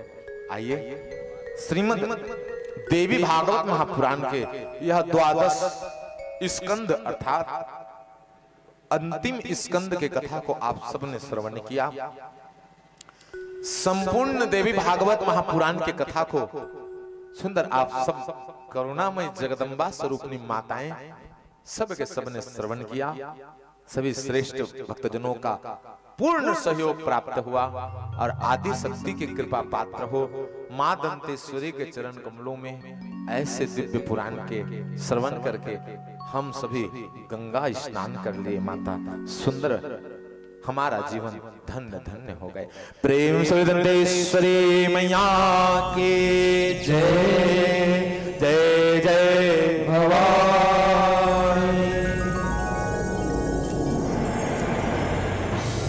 आइए इसी क्षण हम सब प्राकृतिक के पुजारी हैं, प्राकृतिक के सुंदर गुणगान को सुने, मां जगदम्बा के सुंदर गुणगान को सुने। तो भवानी के गुणगान को श्रवण कर हम सबने प्राकृतिक के सुंदर भाव को समझा कि दुर्गा जो है ये पूरा संसार स्वरूप है, जगत स्वरूप है, महामाया सुंदर माया पूरा संसार स्वरूप है। आओ मैं आप सभी के समक्ष संपूर्ण महिला भागवत समिति के सभी माताओं को इस व्यास पीठ से एक दिव्य और महान प्रसाद को सौंपना चाहूंगा, प्रदान करना चाहूंगा।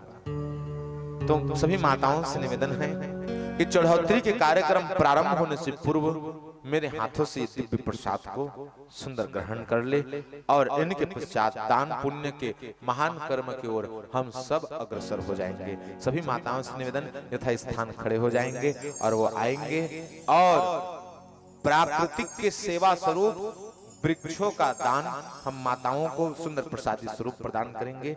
इनको माताओं को ग्रहण करना है। प्रेम से मातृ शक्ति मैया के जय।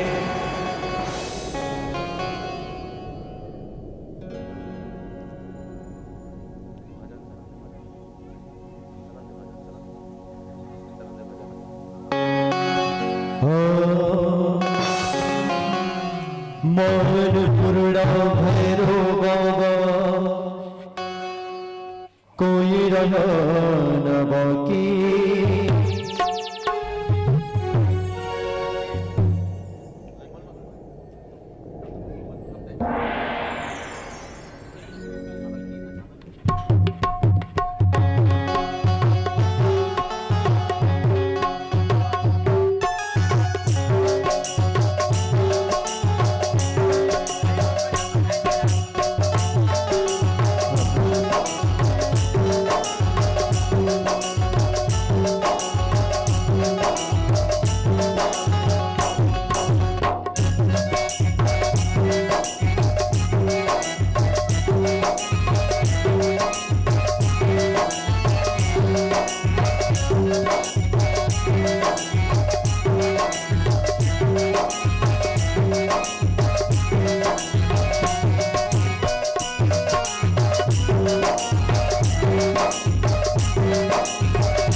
सबको सेवा करके ना अभी छोके में कहा है सेवा करे ये नहीं रही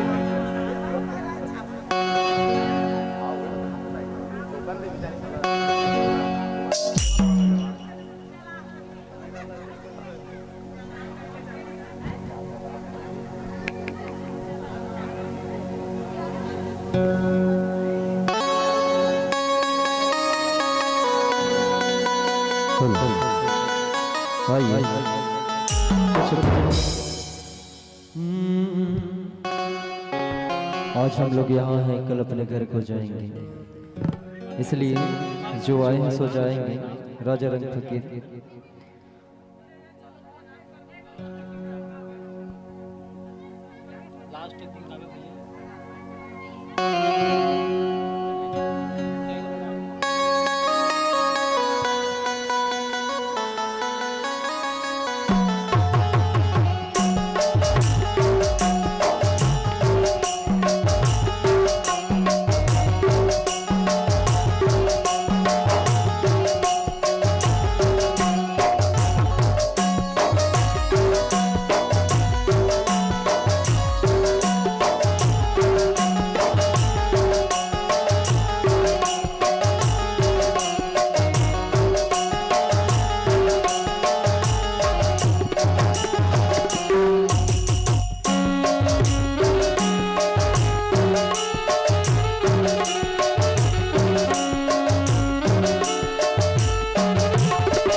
आइए इनके पश्चात कुछ क्षण पश्चात मां भवानी के दिव्य पुराण की चढ़ोतरी का कार्यक्रम प्रारंभ होगा। संपूर्ण देवभूमि देवबलौदा के सर्व माताओं भक्तजनों को यह दिव्य पुण्य कार्यक्रम दान एवं पुण्य के महान कार्यक्रम में आप सर्वत्र भक्तजन अधिक से अधिक संख्या में सम्मिलित हो अपने जीवन को धन्य बनाएंगे। इन नवांश यज्ञ के पश्चात विधान है कि दक्षिणा और दान का यथाशक्ति यथा भाव प्रेम पूर्वक मां भवानी के श्री चरणों में दान को अर्पण करेंगे। आइए मुख्य रूप से मेरी करुणामयी माताएं मातृ शक्ति जगदम्बा स्वरूपनी संपूर्ण महिला भागवत समिति के सर्वत्र माताएं गण सर्वप्रथम मां के चरणों में भावपूर्ण चढ़ोतरी के कार्यक्रम करेंगे, संकल्प करेंगे। साथ में आप सभी ग्रामवासी भी खड़े होकर के संकल्प करेंगे, क्योंकि संकल्प के बिना कोई दान पुण्य सिद्ध नहीं पड़ता है। इसलिए संकल्प को महान दिव्य साधन कहा है। संकल्प अति आवश्यक साधन हो जाता है। इस कारण आप सभी माताएं भक्तजन सभी खड़े होकर के मां भवानी के इस दिव्य कथा का संकल्प कर दान पुण्य करेंगे। प्रेम से दुर्गा मैया की जय।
वहीं पे सामने आ जाएंगे, संकल्प करेंगे।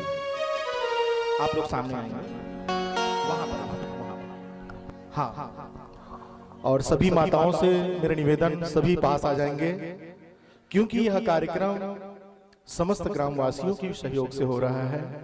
माताएं तो जो भगवत प्रचार हेतु है ही है, लेकिन आप सभी का भी सब पूरा सहयोग है, तो पुण्यों का प्रताप आप सबको बनता है। तो सभी नजदीक आ जाएंगे, एक दूसरे का हाथ स्पर्श करते हुए इस संकल्प, इस देवी महापुराण की कथा का फल आप सबको समस्त ग्रामवासियों को प्राप्त हो, क्योंकि संकल्प जो है इसमें ही फल की प्राप्ति होती है। तो सभी मेरे साथ शब्दों का उच्चारण करेंगे। सभी माताएं आ जाएंगे, नजदीक आ जाए, क्योंकि यह कार्यक्रम समस्त ग्रामवासियों की तरह से है। सभी साथ उच्चारण करेंगे जैसे हम प्रतिदिन संकल्प करते हैं। बोलेंगे हरि ओम विष्णु, सभी बोलेंगे, उच्चारण से नहीं तो मन में बोलेंगे, लेकिन बोलेंगे जरूर। बोलेंगे हरि ओम विष्णु, हरि ओम विष्णु, हरि ओम विष्णु। ओम नमः परमात्मने श्री पुराण पुरुषोत्तमस्य कलियुगे कलि प्रथम चरणे जम्बूदीपे भारतखंडे आर्य वर्त क्रांत देशे छत्तीसगढ़ राज्य दुर्ग जिला अंतर्गते देवबलौदा नाम नगरे अमुक माशय मार्ग शीर्ष मासय शुक्ल पक्षे चतुर्दिशियाम अमुक वासरे शनिवार वासरे यथानाम। सभी अपना अपना नाम स्मरण कर लीजिएंगे। अपना गोत्र मन में धारण कीजिए। जो भी आदि शक्ति से आप किसी भी का मनोकामना होगी, मन में इच्छा होगा, माता अष्टभुजा देवी मां दंतेश्वरी की इस प्रांगण में हम सब हैं, उन्हीं से निवेदन करेंगे। अवसत्यत्व माता रानी आप सबकी मनोकामना पूर्ण करेंगे। ओम दैहिक दैविक भौतिक त्रिताप यायिक वाचिक मानसिक संसारिक धर्म अर्थ काम मोक्ष प्रियार्थम सकल मनोकामना सिद्ध्यर्थम तदुपरि श्री शर्वाहित देवी देवता पूजनम करिष्यते शिव संकल्पमस्तु। बोल मां दंतेश्वरी मैया की जय। श्रीमद देवी महापुराण की जय। ग्राम के सभी देवी देवताओं की जय। अब आकर के आचार्य जी के हाथों में दे दीजिएगा। बाकी जिन माताएं हैं वह वहीं से प्रणाम कर लीजिएगा। इनके पश्चात ही चढ़ोतरी का कार्यक्रम प्रारंभ होता है। जिन माताओं बंधुओं भक्तों को यथा योग यथा शक्ति प्रेम और भाव भक्ति से जो भी अर्पण करना है वो आकर के करते जाएंगे।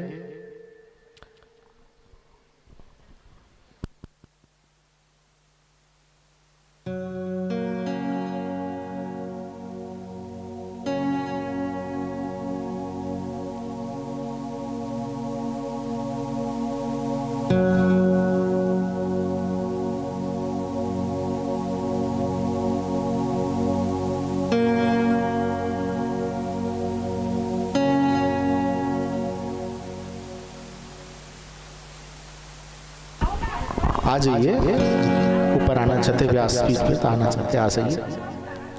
और एक विशेष सूचना, कल के दिवस 12 बजे से कार्यक्रम प्रारंभ हो जाएगा, जिसमें सर्वप्रथम यज्ञ हवन का कार्यक्रम होगा।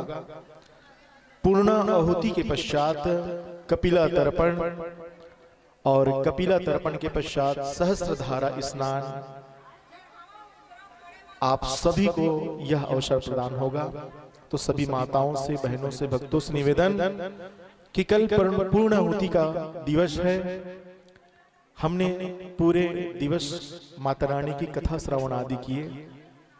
कथा श्रवण आदि के पश्चात यज्ञ हवन का कार्यक्रम कल के दिवस 12 बजे से प्रारंभ हो जाएगा। तो सभी माताओं से, बहनों से निवेदन कि कल यज्ञ के कार्यक्रम में अधिक से अधिक संख्या में सम्मिलित होंगे। बोलो व्यास जी महाराज की जय।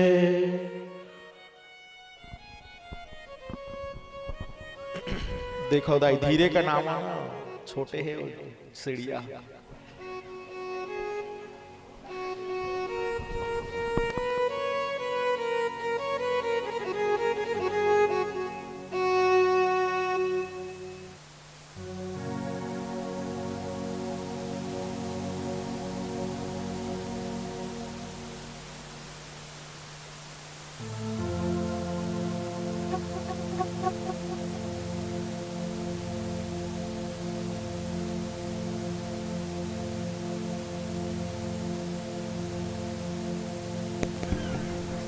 प्रेम से बोले दुर्गा मैया के जय। दंतेश्वरी मैया के जय।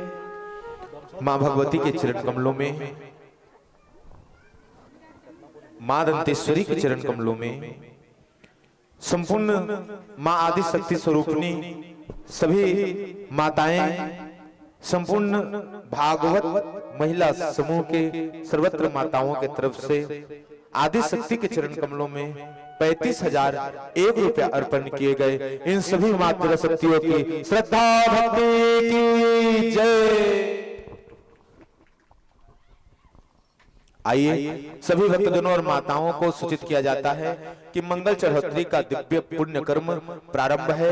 आप सभी माताओं भक्तजनों को चढ़ोतरी अर्पण करना हो वो आते जाएंगे, एक एक कर से लाइन से और मां के चरणों में अर्पण करते जाएंगे। रोहन की तरफ से 51 रुपए माता रानी के श्री चरण कमल में अर्पण किए गए। प्रेम से बोले उनकी श्रद्धा भक्ति की जय। और जिनको नाम का जयकारा करवाना हो वो महाराज जी के पास आकर के अपने नाम बता सकते हैं।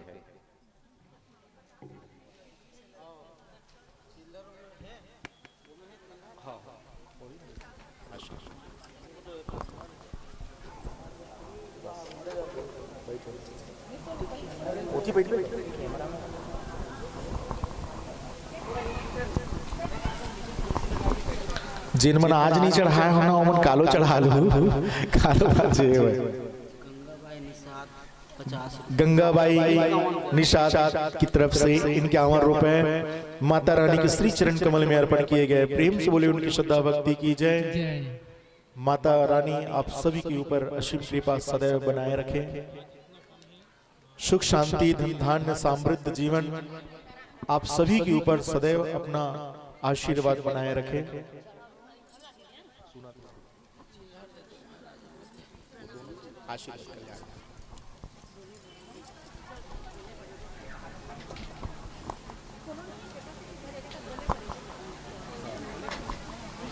जाओ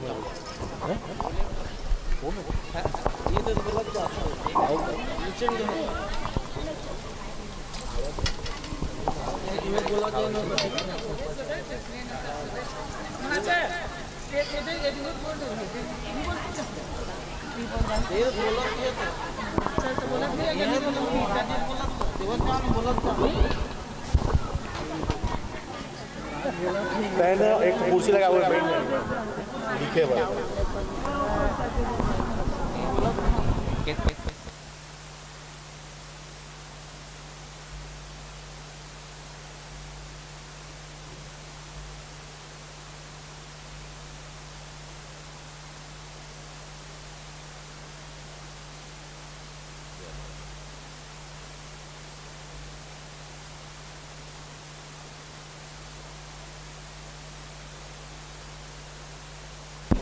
श्री राधे कुसुम वर्मा माता जी की तरफ से 101 रुपया माँ आदि शक्ति की चरण कमल में अर्पण किए गए। प्रेम से बोले उनकी श्रद्धा भक्ति की जय।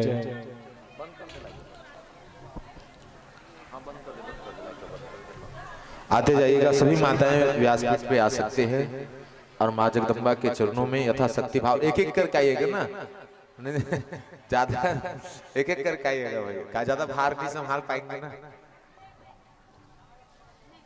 एक एक दो दो करके दो दो तीन तीन करके आते जाएंगे माताएं।